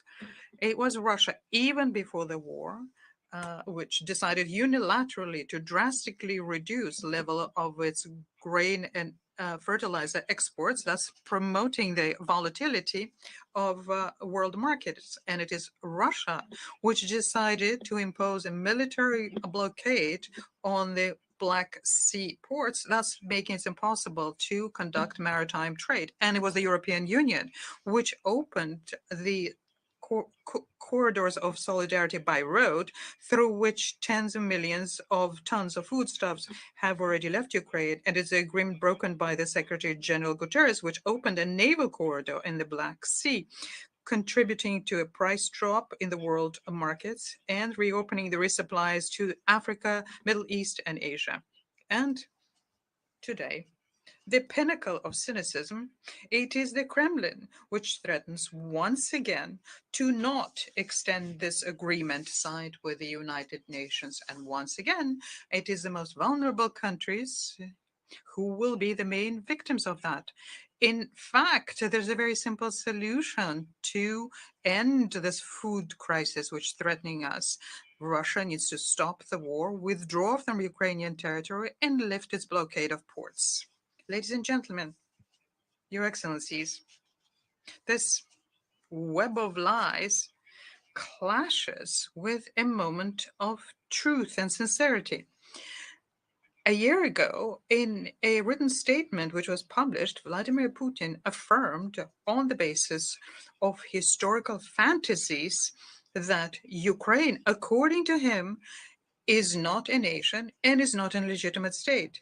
So this is what is at the heart of this thinking, but no one is fooled by that, and the sham referenda will change nothing here.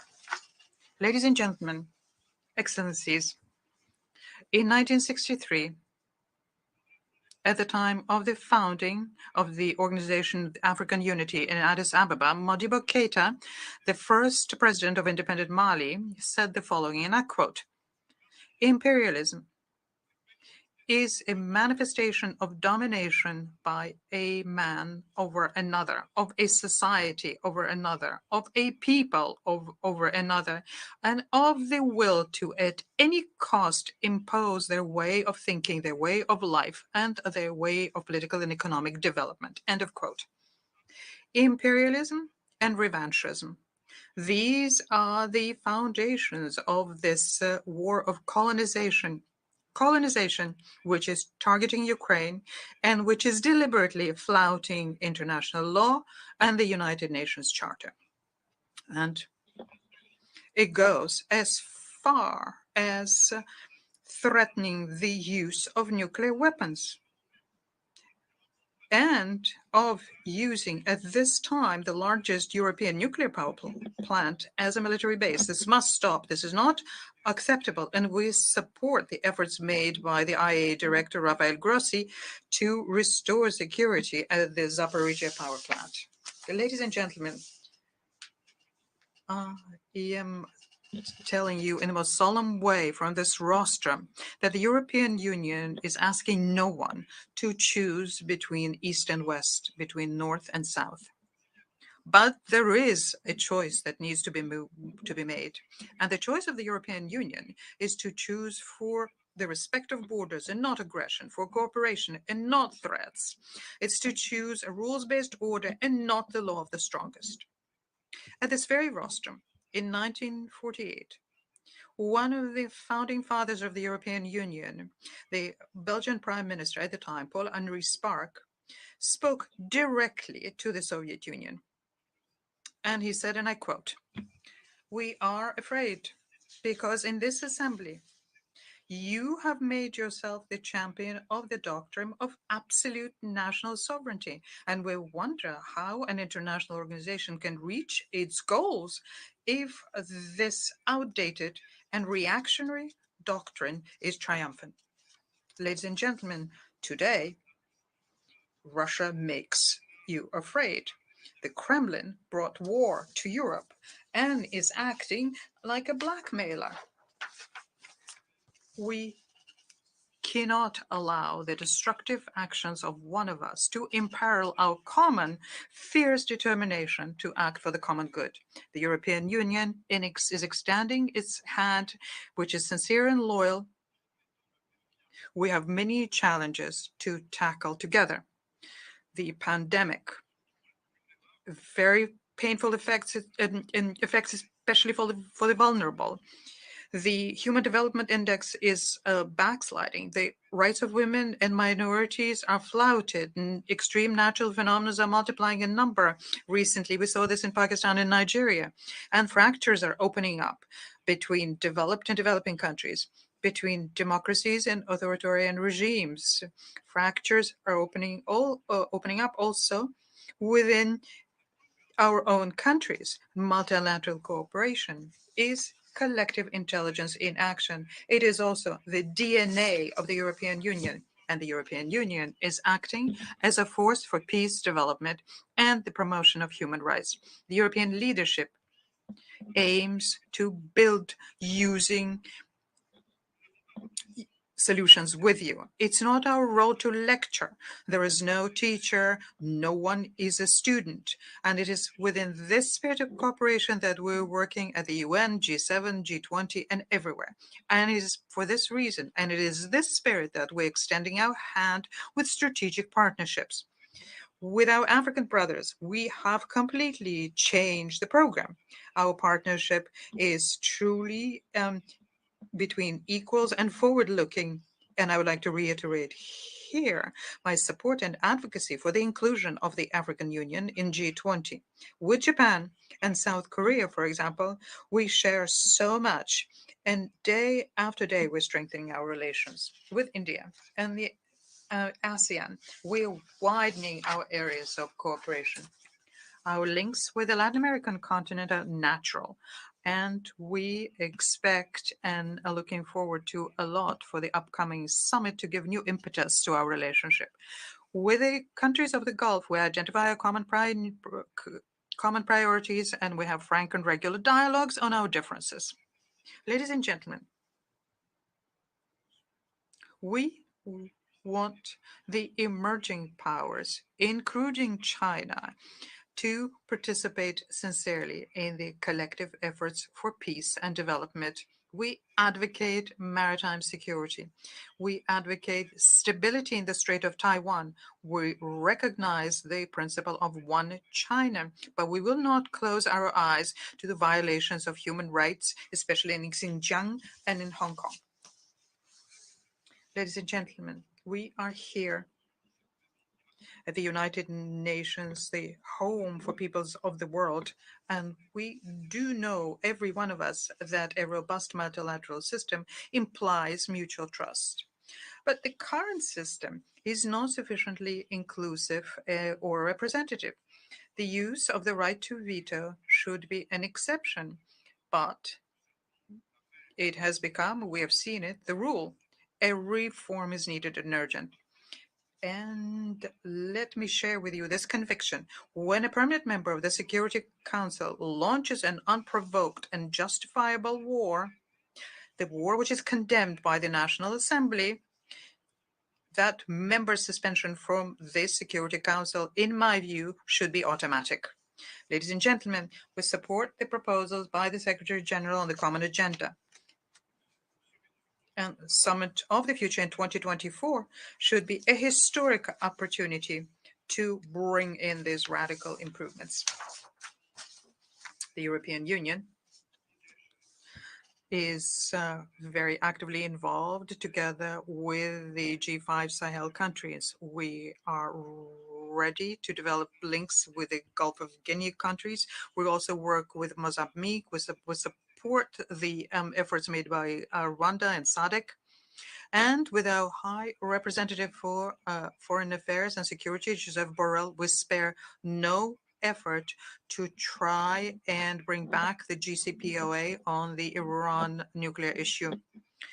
We stand shoulder to shoulder with the Afghan people, especially the Afghan women, and we will not stop to combat everywhere the obscurantism which flouts on a daily basis the rights of women and girls in all areas. And at the time where I'm standing here in front of you, my thoughts go to the women and girls in Iran who are courageously rising to defend their dignity at the price of their lives. In Yemen, we are witnessing a serious humanitarian crisis, and the people of Yemen have the right to peace. We support the efforts made by the Special Envoy Grunberg to convert the current truce into a lasting ceasefire. The peace agreements between Arab states with Israel is progress in the region, but the Palestinian people has been waiting for far too long and in vain for any progress towards its own future. The Palestinian people cannot become the forgotten entity in the global landscape. This two-state solution of Israel and Palestine peacefully living together with a security assured for everyone remains a priority.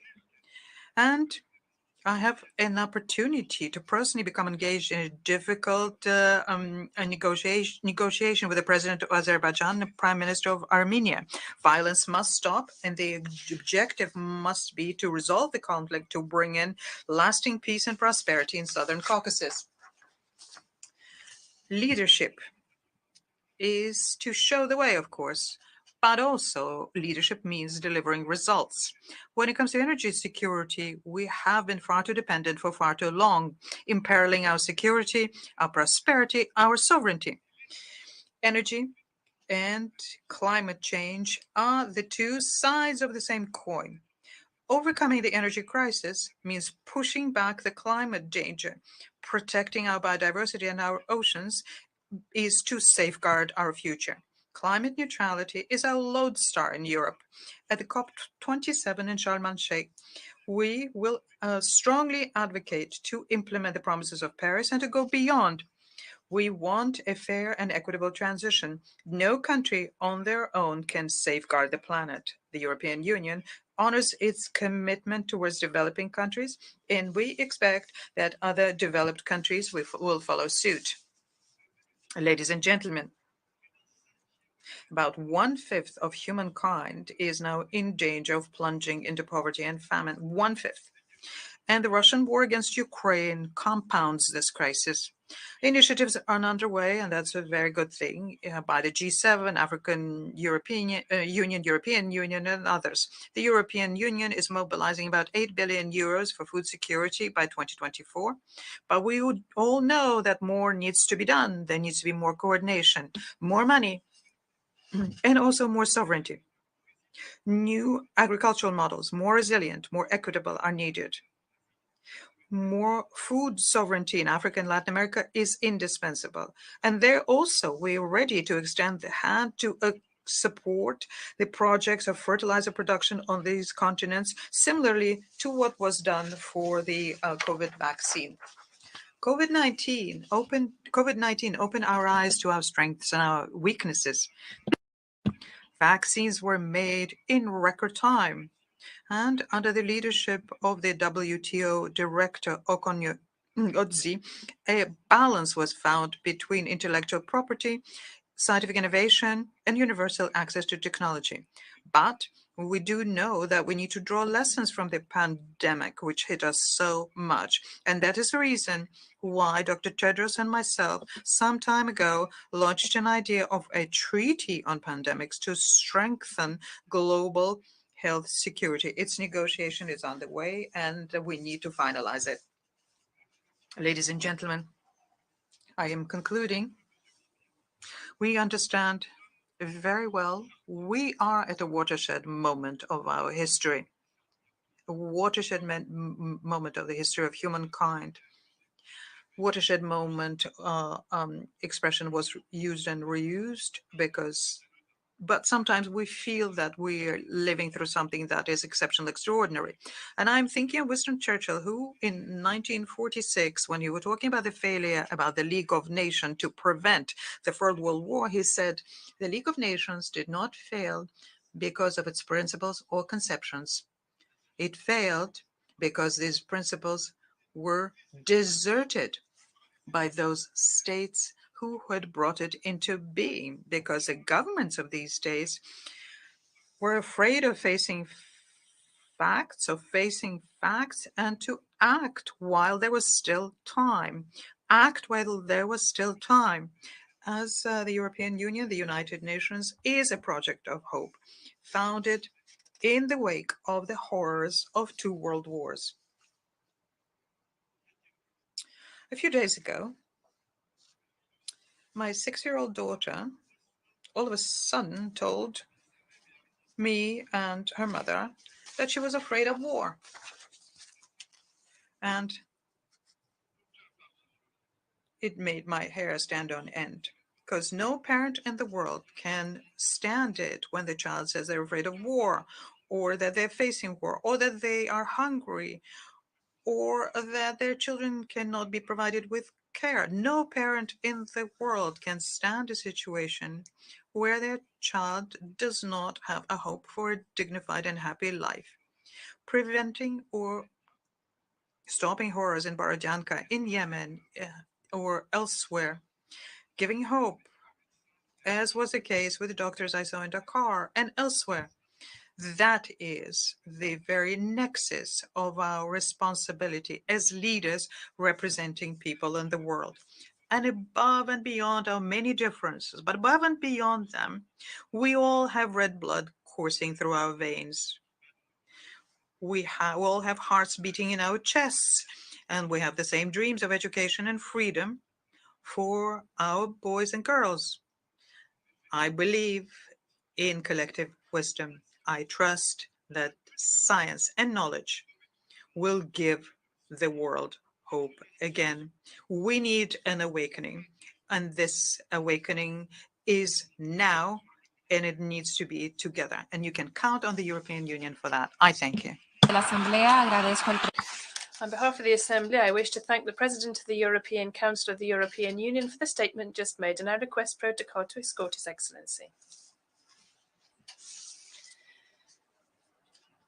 The Assembly will now hear an address by His Excellency Josiah Voreke Bainimarama, Prime Minister and Minister for Itauke Affairs, the Sugar Industry, Foreign Affairs and Forestry of the Republic of Fiji. I request protocol to escort His Excellency. Tengo el placer de dar la bienvenida al excelentísimo señor Josiah. I have great pleasure in welcoming His Excellency Josiah Voreke Bainimarama, Prime Minister and Minister for Itauke Affairs, Sugar Industry, Foreign Affairs and Forestry of the Republic of Fiji. I invite him to address the Assembly.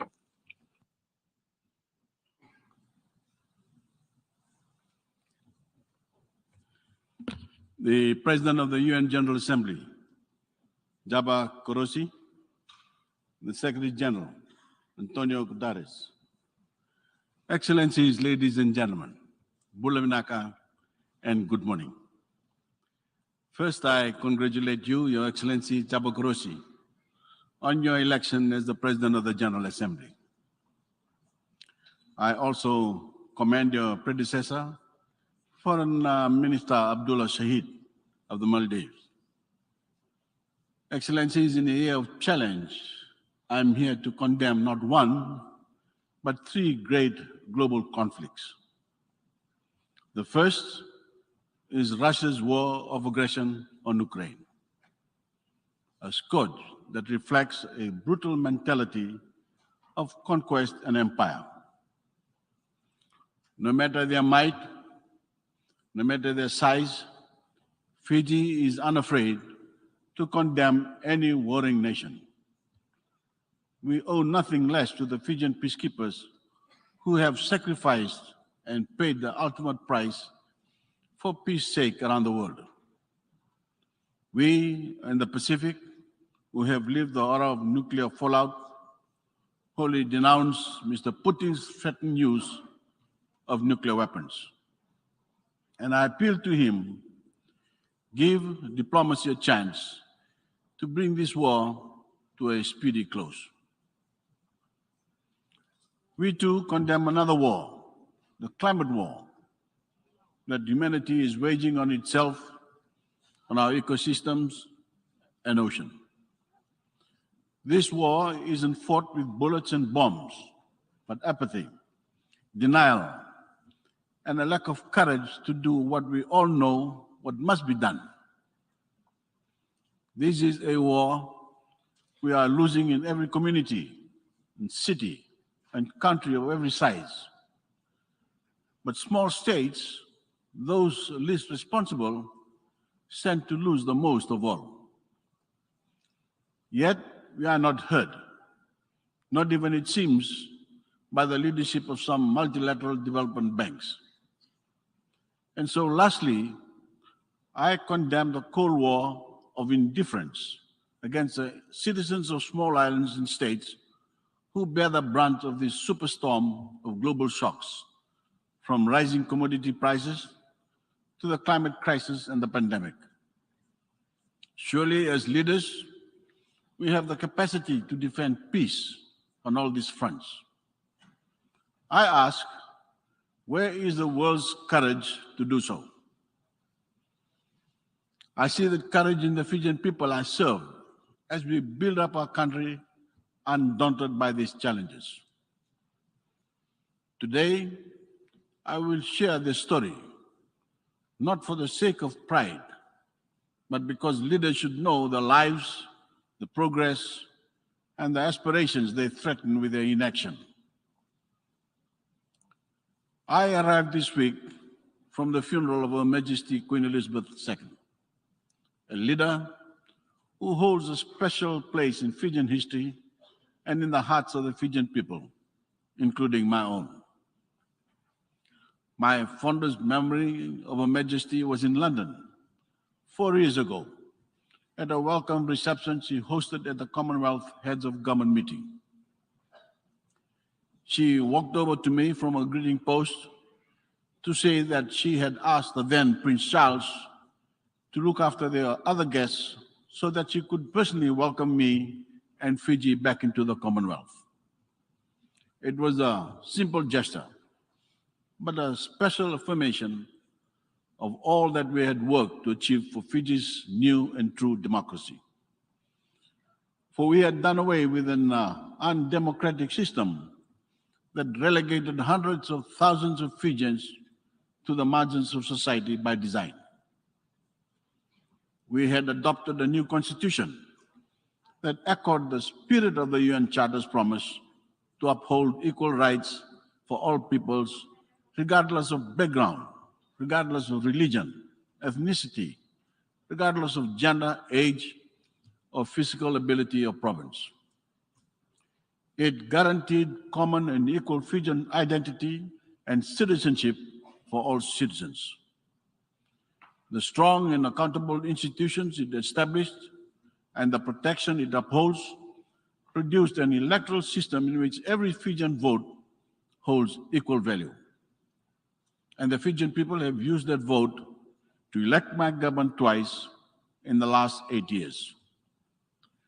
In our service, we have worked to advance the civil, political, and socio-economic constitutional rights of every Fijian, from the protection of indigenous land ownership to the right to clean water and adequate sanitation, the right to a clean and healthy environment, and the right to education, among many more. Since 2014, we have built or replaced hundreds of kilometers of water pipelines and improved access to clean water to over 80% of all Fijians. Thousands of Fijian households have gained access to the electric power for the first time, propelling electricity access in the country upwards of 96%. We have replaced or outright built dozens of bridges and crossings and lit up the country with thousands of new streetlights. We have built, upgraded, or rehabilitated close to 1,000 kilometers of roads. Poverty is falling, incomes are rising. The cost of data has fallen by as much as 98%. 95% of the Fijian population have mobile phone connectivity. And a national digital television platform, Walesi, reaches all 110 populated islands in Fiji. We achieved the longest stretch of economic growth in Fijian history. Among these wins for sustainable development, the Fijian education revolution is my greatest pride as Prime Minister. For the first time in our history, primary and secondary education are free. Not free in name, but free in fact and accessible to all. Textbooks are free, whether they travel by road, river, or travel by or ocean. Disadvantaged students, transportation to schools is subsidized. We have extended opportunities for tertiary education beyond what was ever thought imaginable.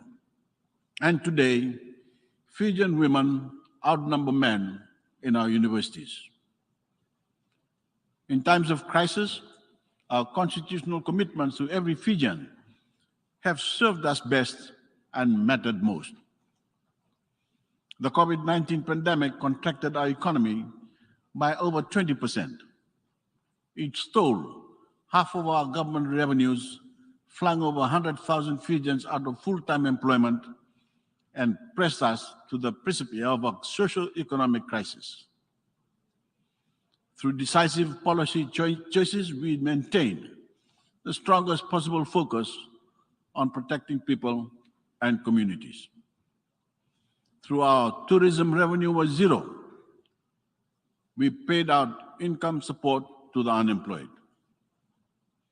We did not slash a cent of our pensions and payments to elderly and disabled Fijians. In total, we paid out $500 million in social assistance, the equivalent of 10% of the value of our GDP. With our partners' support, we achieved the near universal vaccination of our adult population. We reopened Fiji's borders from this past December, and we have since welcomed hundreds of thousands of visitors and earned hundreds of millions in revenue. More of our people are working again, and we are set toward the record-breaking double-digit economic growth for the Fijian economy this year. The pace of our recovery is possible because we prepared for it. We kept our national airline, Fiji Airways, ready to resume full operations throughout the COVID crisis.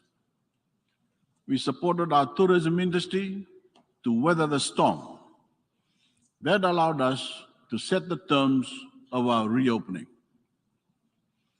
With our steady recovery, we are now paying out tens of millions of dollars to help the most vulnerable Fijian families meet the global rising cost of food, fuel, and other essentials. Excellencies, our 8-year-old democracy has delivered the equality our people cherish. It has delivered services and infrastructure they depend on. It certainly has all shown its resilience. Our eyes are now on the next 8 years, the sprint from now until 2030. That will be most defining ever for our people's and planet's future. If we do not halve carbon emissions by that critical year, the crisis of our warming planet will imperil every gain that we and every nation has made. If we fail to secure our 1.5, we will crush any hope of improving our citizens' quality of life. We've been given glimpses of that doomsday proposition worldwide in the floods, in the droughts, storms, wildfires, dying coral, and melting glaciers.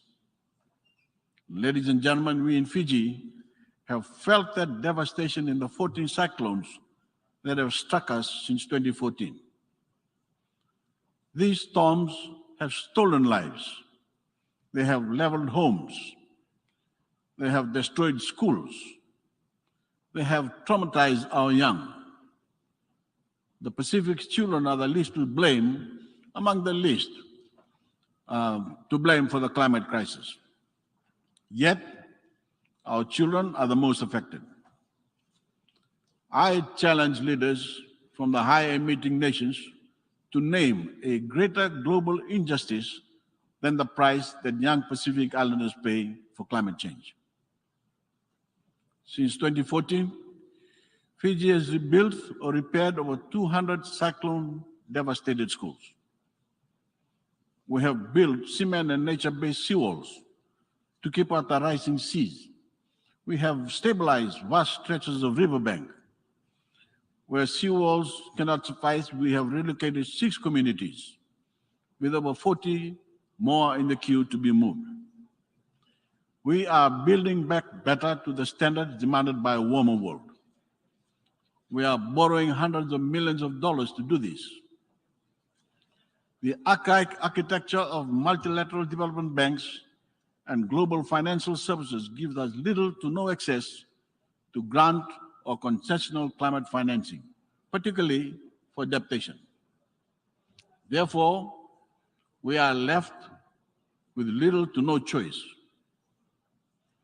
We have legislated a net zero commitment by 2050 through a climate change act that will make us more energy secure, protect us from energy price shocks beyond our control, and provide us with cleaner air, better health, and better jobs. Yet, despite the clear benefits, the imperative before us, and all the talk we hear of saving the planet, the world's collective commitments remain trifling. They simply will not keep us at well below the 2 degrees Celsius target, let alone 1.5 degrees. And I again urge developed nations to deliver on the $100 billion climate finance commitment at COP27 in Egypt this year. This is now 3 years overdue. Ahead of Glasgow, I told leaders not to bother packing their bags if they did not come with serious carbon slashing commitments. I have a new ask before they arrive to Sharm el-Sheikh. Only come if you plan to arrive true to your climate finance commitments. Only come to Sharm el-Sheikh if you are ready to agree to a loss and damage mechanism in addition to a post-2025 financing framework. This must be in the order of 750 billion, with at least 10% of climate finance destined for small island states. Excellencies, this is our story, a Fijian story in every sense. It is the story of David against Goliath, a small state facing nations, corporations, and interests far bigger than we are. On behalf of every family who is watching us from home and praying for our success, we are unrelenting in this fight for your future. We are determined to provide you with opportunities to do well for yourselves and your families. We are determined to create new jobs in nature, in technology, in sustainable tourism, and our blue and green economy. Today, we ask the world to join us.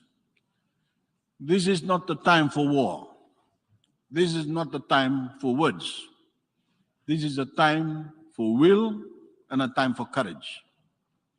Fiji is ready to make the coming years count for our people and for the planet. Our question to you is this: are you with us? Don't tell us yes unless you plan to show it. Thank you.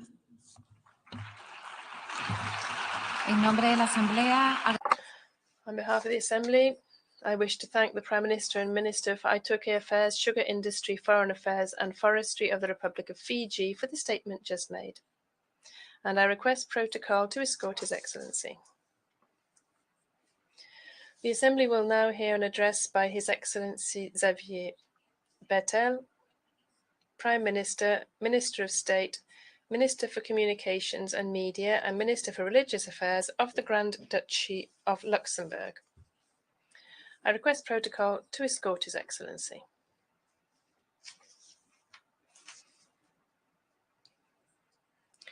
I have great pleasure in welcoming His Excellency Xavier Bettel, Prime Minister, Minister of State, Minister for Communications and Media, and Minister for Religious Affairs of the Grand Duchy of Luxembourg. I invite him to address the Assembly.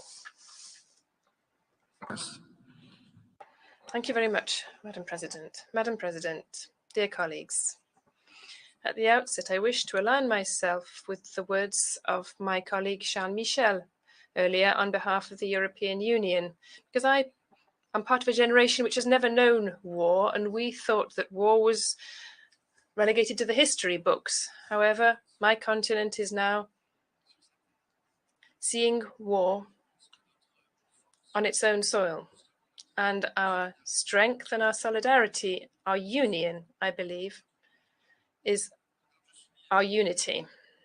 I am proud, therefore, that the Grand Duchy of Luxembourg is contributing with its partners to the resolute action of the European Union to promote our shared values: human dignity, liberty, democracy, equality, the rule of law, and human rights. As Europeans, we commit decisively to defend these values, which are principles enshrined within the Charter of the United Nations, and to bolster multilateralism, working together with the United Nations at the heart of this.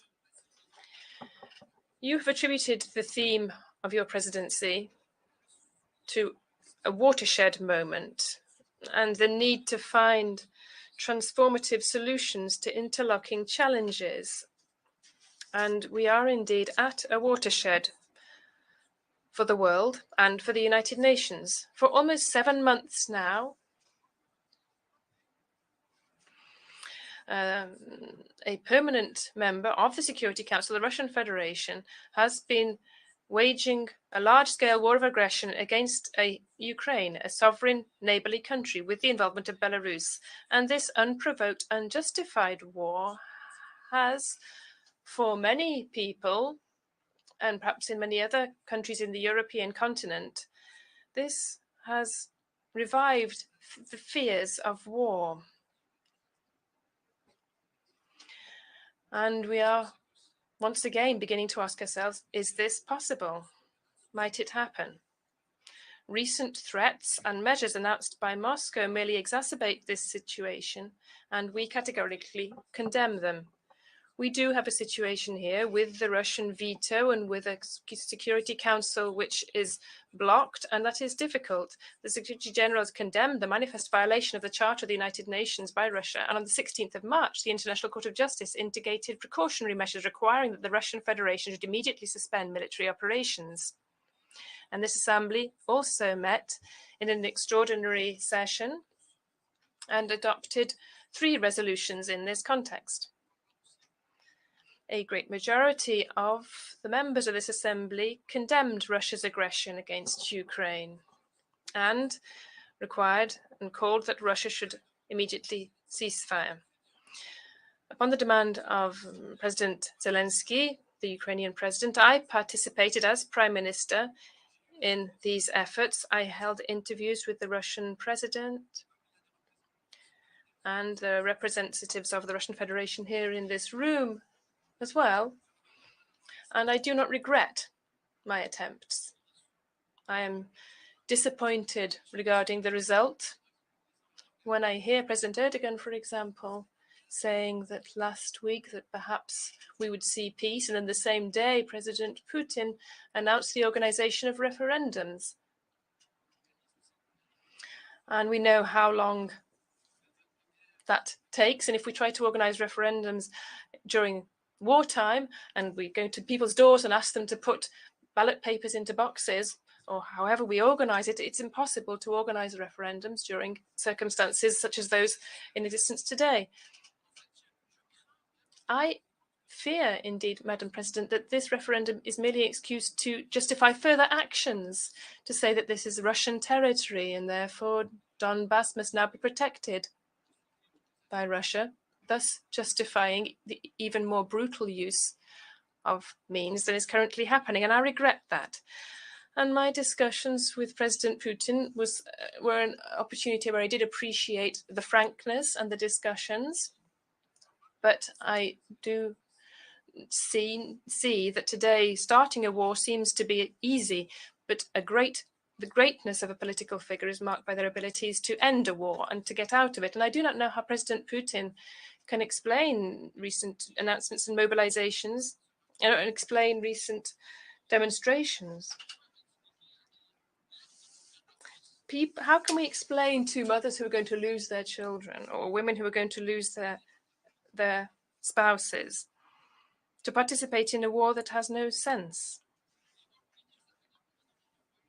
As a politician, I have not been at the head of my country for a number of years now, and I always try to find responses to the questions I ask myself. And this is the first time, representatives of the Russian Federation, that I cannot find a response. I cannot understand this. So once again, I launch a call to your president for a ceasefire and diplomacy. I launched appeals, but in the end, I couldn't launch any more. I admit I didn't understand this, particularly having heard about members of the military who committed crimes. Saying that this is intolerable is not strong enough a word.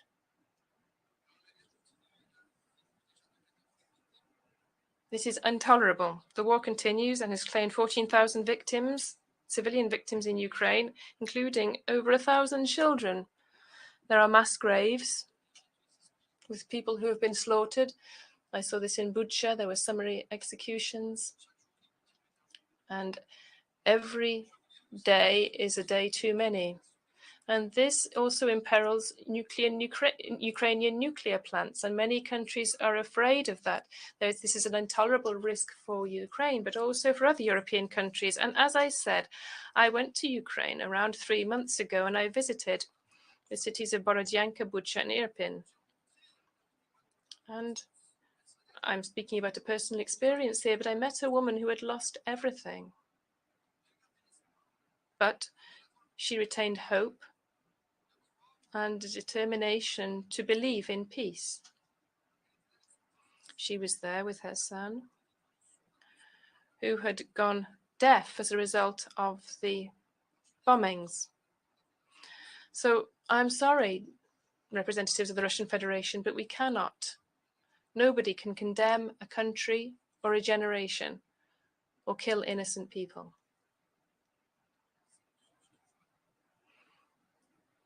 I cannot find the words to express this. And when I saw the atrocities committed by the Russian military forces, I could not but bow my head in the memory of children, innocent people whose lives were cut short by war. They had paid with their lives.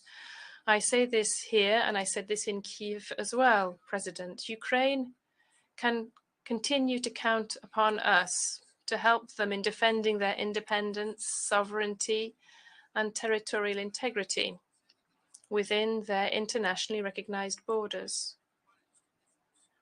And the right to legitimate defense as enshrined in Article 51 of the Charter. It is our responsibility to help Ukraine. We cannot accept a larger neighbor. And I admit this. I do not belong to one of the largest countries in terms of size or army. But I cannot imagine living in a country where I would have to worry about the action or inaction by my neighbors. And I think that one of the greatest achievements of my continent is the European Union. And if since then we've been living in peace, it's because we have managed to build something together. My country is between France and Germany, and at the Second World War, they were enemy countries. Now we are partners and are building something together.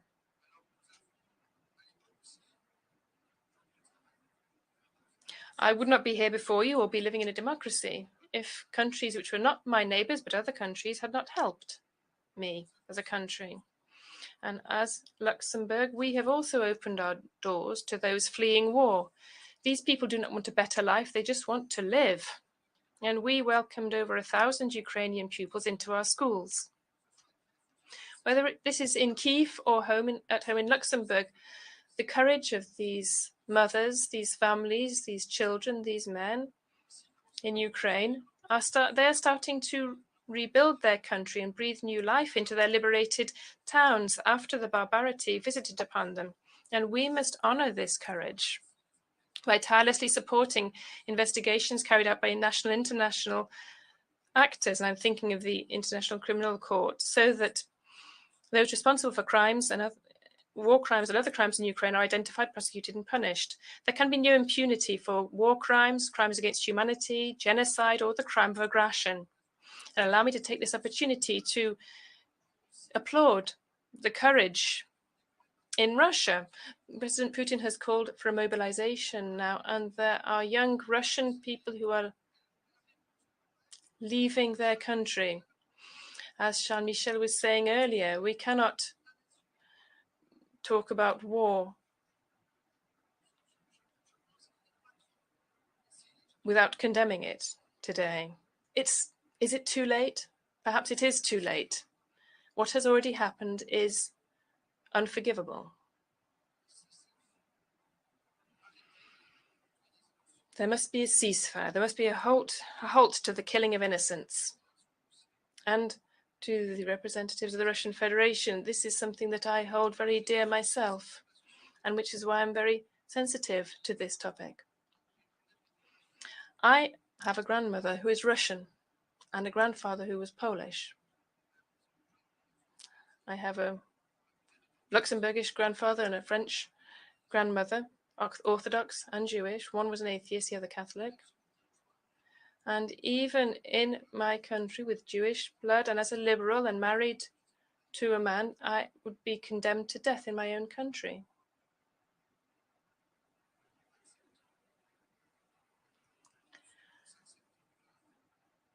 Let us accept differences and the wealth of diversity.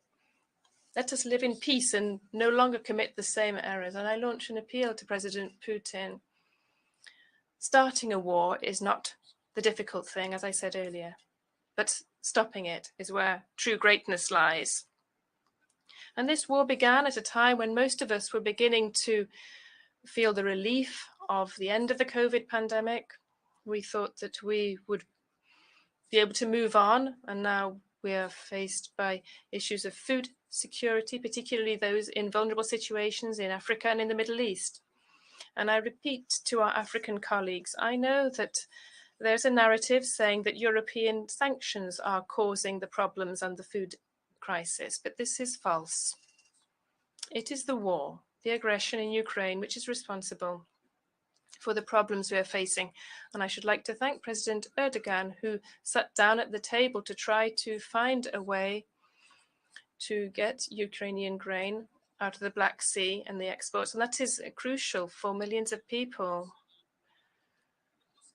We've seen an increase in energy prices, with repercussions which are extremely harsh for many Europeans as well. So it's easy to say that sanctions should be abandoned. I would like to see the war being abandoned. Not us, but you, our Russian colleagues. I would also like to welcome the initiative of the Secretary General to bring together a response group for the food and energy and financing crises to identify short, medium and long-term solutions. And I should like to thank Antonio Guterres and his teams for their tireless efforts, as I was saying, regarding the agreement with Turkey. We also wish to support the World Food Programme, the FAO and the IFAD to strengthen food and nutritional resilience. The Sahel region is suffering from food insecurity, amplified further by climate change and the effects of the war in Ukraine. I was also recently in Niger, and I should like to express gratitude for the leadership of President Bazoum there. Niger is a cooperation partner country, and we are committing to bolster stability in the region. I also want to say I remember when I was with Mr. Roche, and leaders have changed since then. Stability in Africa is, I believe, crucial, and it's another crisis alongside others. I'm proud, President, to be Prime Minister of a country which devotes 1% of its gross national income to official development assistance. And when we talk about public assistance, about official development assistance, there are countries, or citizens indeed, who might say, well, why do you help other people? There are problems at home. And I am proud that we devote 1% to help others when some of the problems we face at home are minimal compared to those elsewhere. We also wish to contribute to achieving the Sustainable Development Goals by 2030. And in order to do this, our partnership with Africa is crucial. And we intend to bolster this at continental level with the European Union and African Union and bilaterally. And this goes beyond conventional cooperation centered around social areas such as health or education. It also extends to renewable energy, combating climate change, as we are doing with our partners in Cape Verde, and in the fields of ICT. I was recently in Kigali, where we are continuing to develop such partnerships. If we wish to be credible partners, we must commit ourselves. We can all hold meetings about commitments, but we fulfill those commitments. If you pledge something, then not do it. So with regard to climate financing, my country has decided to apply the principle of additionality. So our climate financing comes on top of our ODA. During the COP26 in Glasgow, I announced that the Grand Duchy of Luxembourg would increase its climate financing to 220 million euros over the 2021 to 25 period, and half of that will be used for adaptation to climate change in the most vulnerable countries. We also intend to invest increasing shares of this in innovative instruments to mobilize private financing instruments. We are European chef de file in the area of sustainable finance, and we are increasing the major role of private capital in order to move towards carbon neutrality. Along with the EIB, we are working on this in the field of sustainable finance. In the face of climate urgence, we are somewhat reticent. We wonder if perhaps we should or should not act. I've heard a number of speakers today. We're wondering about whether the temperatures will go up by 2 or 3 degrees and what the consequences may be. But there are countries who are asking themselves how long they will even exist. They may be removed from the map because of these increases in in temperature. In Luxembourg, we have launched a Citizens' Council for the Climate, where citizens will meet together and come up with proposals. And we realize that our citizens' proposals are often more courageous than ours as politicians. So we must listen to them. This is an interesting experience. We're going to meet in Sharm el-Sheikh, many of us, and we must mobilize to steer a steady course towards the objective of 1.5 degrees Celsius, which we signed up to in Paris. It is only by achieving this objective that and by pooled efforts, that we will reduce the impact of climate change. Allow me to think of our friends in Pakistan here and what is happening in Pakistan,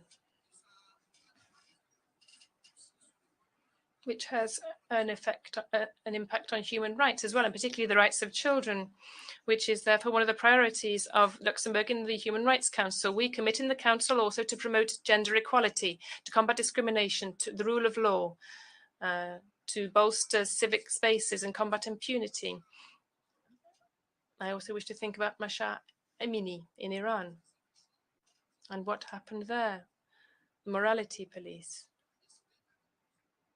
were deciding about the fate of a woman. Is it justifiable, President? And I said this last year as well, that according to where I was born, my rights differ.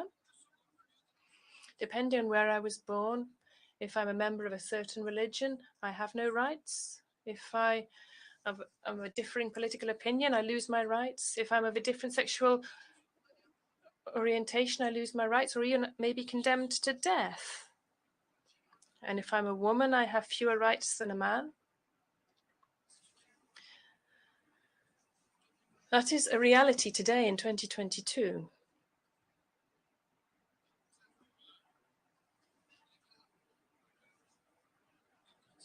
So it is extremely important that we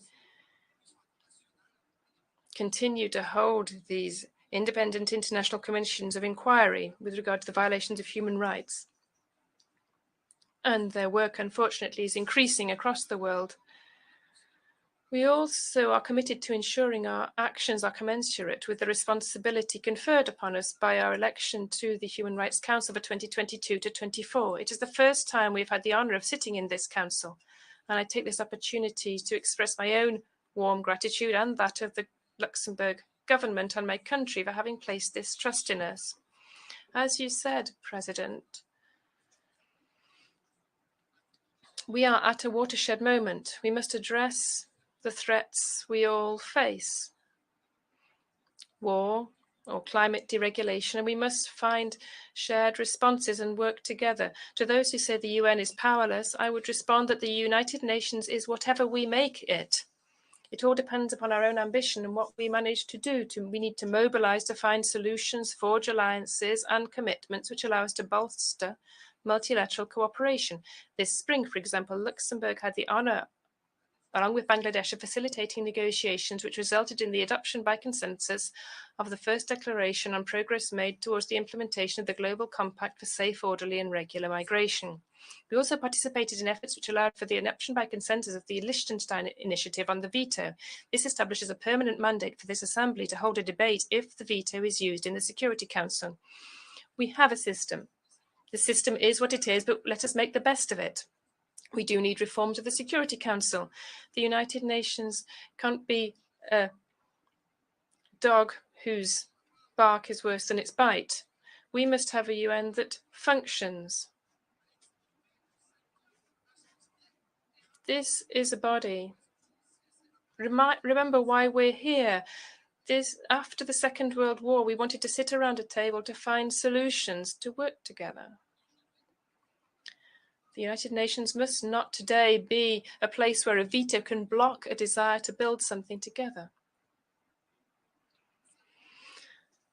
We therefore welcome the work underway to follow up on proposals made by the Secretary General in his report. And the Transforming Education Summit was held a few days ago, where the decision was taken to create a UN Youth Office. It's very important to involve young people because the errors we make today will be paid for by them tomorrow. We must have the courage to realize that politics may just be about the next mandate, but above all, it's about what we leave to future generations. So, President, I can assure you that Luxembourg will continue to serve the United Nations to champion our shared values, the values of humanity. This is why Luxembourg is also a candidate to the Security Council for 2031 to 32, and why we'll continue to work for peace and security in Ukraine, Mali, and the Middle East, which is why we continue to commit to uphold the rights of all human beings and humanitarian action for the people of Sahel, Syria. And we also step up when it comes to defending the Charter of the United Nations. Thank you very much for listening, Madam President, and I hope that next year, when we come here, the current atrocities in Ukraine will be part of history. Thank you.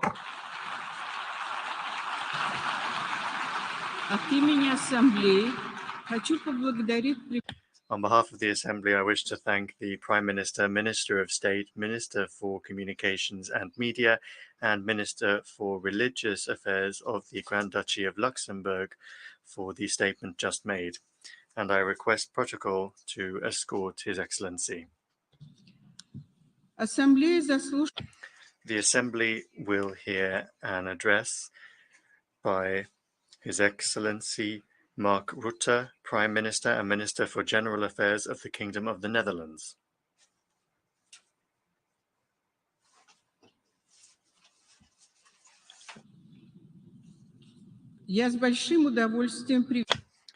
I have great pleasure in welcoming His Excellency Mark Rutte, Prime Minister and Minister for General Affairs of the Kingdom of the Netherlands. I invite him to address the Assembly. Madam President, Your Excellencies, ladies and gentlemen. Growing up in Europe as a child of the Cold War, the Iron Curtain was a fact of life. I still vividly remember when the first breaches began to appear in the mid-1980s. The credit for that shift, which made a profound impression, was largely due to Mikhail Gorbachev, who passed away a few weeks ago. Although he represented a dogmatic, undemocratic and oppressive system, he had the courage, as a matter of principle, to choose freedom and humanity. I mention that memory here for a reason. As Russia's recent past and Mr. Gorbachev's legacy have shown, we always have to make a choice. The choice between might is right and, in the words of the great Dag Hammarskjöld, an international community living in peace under the laws of justice. That is my message today. Working together under the laws of justice is and will remain the only path to a safe and prosperous world. That is why Russia's aggression must be stopped. And right now, Russia stands on the wrong side of history. It is hard not to think of historical analogies where one powerful country with expansionist ambitions invades other countries under false pretense of victimhood and security. Let me be very clear. Russia is not the victim here. It is the aggressor. And the whole world knows it. No one was invading Russia. No one was threatening the Russian people. The people of Ukraine wanted only to be left in peace, to decide their own future. Again, there's only one aggressor here, and that is Russia. For too long, we assumed that it was pure rhetoric when Mr. Putin said that the end of the Soviet Union was the greatest geopolitical catastrophe. In hindsight, we all should have paid heed to his words, because they reflect a dangerous worldview. He won't stop at Ukraine if we don't stop him now. This war is bigger than Ukraine itself. It's about upholding the international rule of law. It is about a sovereign people's right to choose its own path. It's about freedom, theirs and ours. So this war is about our common future. And there's only one path for us to follow, one right choice to make. We must uphold the fundamental principles of the UN Charter. Principles we agreed to after the painful lessons of history learned from a past aggressor. This year, the NATO and European Union allies are more united than ever in our determination to stop Putin. And all UN member states should be united in condemning this unprovoked war. Because Russia's unbridled aggression is an assault on the UN Charter and the international rules-based order, an assault on the very foundations of our partnership, and so an assault on the security of us all. The Ukrainian people are fighting for their freedom, one stride at a time. I have great admiration for Ukraine's achievements on the battlefield. Ukraine is gaining ground. This shows that our military assistance is working, and it motivates us to do even more. In the past week, Putin made a speech that can only be described as a sign of panic, a sign of weakness. He is losing his own ill-thought war, and he knows it.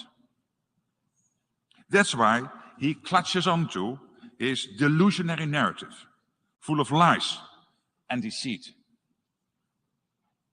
His words were meant to intimidate, but they leave us cold. Putin's latest threats to invoke its nuclear capabilities are intended to sow division in the growing unity that the world is showing, but he will not succeed. Together with our allies, the Netherlands will continue supporting Ukraine in any way we can, however long it takes, every inch of the way. So I call on each of you, all the UN member states, to stand firm for the principles we collectively laid down in the UN Charter, and to stand firm until peace, freedom, and territorial integrity are fully restored in Ukraine. That must be followed by rebuilding the country and achieving justice for those who have suffered from the war and the crimes and human rights violations arising from it. From sexual violence to deportation, torture, and random killing. The horrific crimes committed in Bucha, which I visited, and other places, must not go unpunished. I reiterate, the empty Russian threats leave us cold. But what does not leave us cold is the suffering of the people of Ukraine. And frankly, also the suffering of Russian people who are called up to fight against their will. Every week, we are seeing more evidence of atrocities, like in the recently liberated city of Izium. The world cannot and will not stand by and do nothing. There can be no justice without accountability. The Netherlands and the city of The Hague, the legal capital of the world, feel a special responsibility in this regard. We have already supported fact-finding missions by sending forensic experts to Ukraine in close cooperation with the International Criminal Court. And last July, we hosted the Ukraine Accountability Conference, where 45 countries agreed on key priorities in guaranteeing justice for Ukraine. We know from experience that achieving international justice can be a long and painstaking process. For more than 8 years now, we have been closing in on the Russians responsible for the downing of flight MH17 in eastern Ukraine.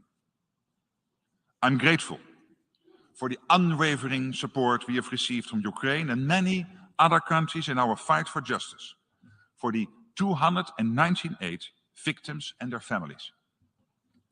And I promise you this: the Netherlands will continue working hard to ensure justice for Ukraine as well. By the same token, we stand firmly with those in Russia who oppose the war, who long for peace and justice, who do not want to send their children into a senseless war, and whose voices are not being heard. And we will also support those people all over the world who are suffering the effects of the war indirectly. Putin's war has created not only thousands of victims in Ukraine, but also hundreds of thousands, perhaps even millions of victims of hunger and poverty around the world. Here too, the UN family must hold Russia to account. Putin's cold-blooded power politics, exploiting the most basic human needs of so many people, provides an extra argument for ending the fossil fuel era even faster than we planned. It makes tackling that other great global issue, climate change, even more urgent. And here too, worldwide cooperation is an absolute must. Together, we all have made pledges aimed at keeping global warming below 1.5 degrees Celsius. And around the world, we all feel the urgency of this task. The Kingdom of the Netherlands, which is made up of 4 very different countries, is also feeling the effects of climate change. From heavier rainfall and worsening drought in the European part of the kingdom to more severe hurricanes and rising sea levels in the Caribbean part. Small island developing states are at the forefront of the world's climate adaptation strategies. And Curaçao, Aruba, and Sint Maarten, the island countries of our the resolution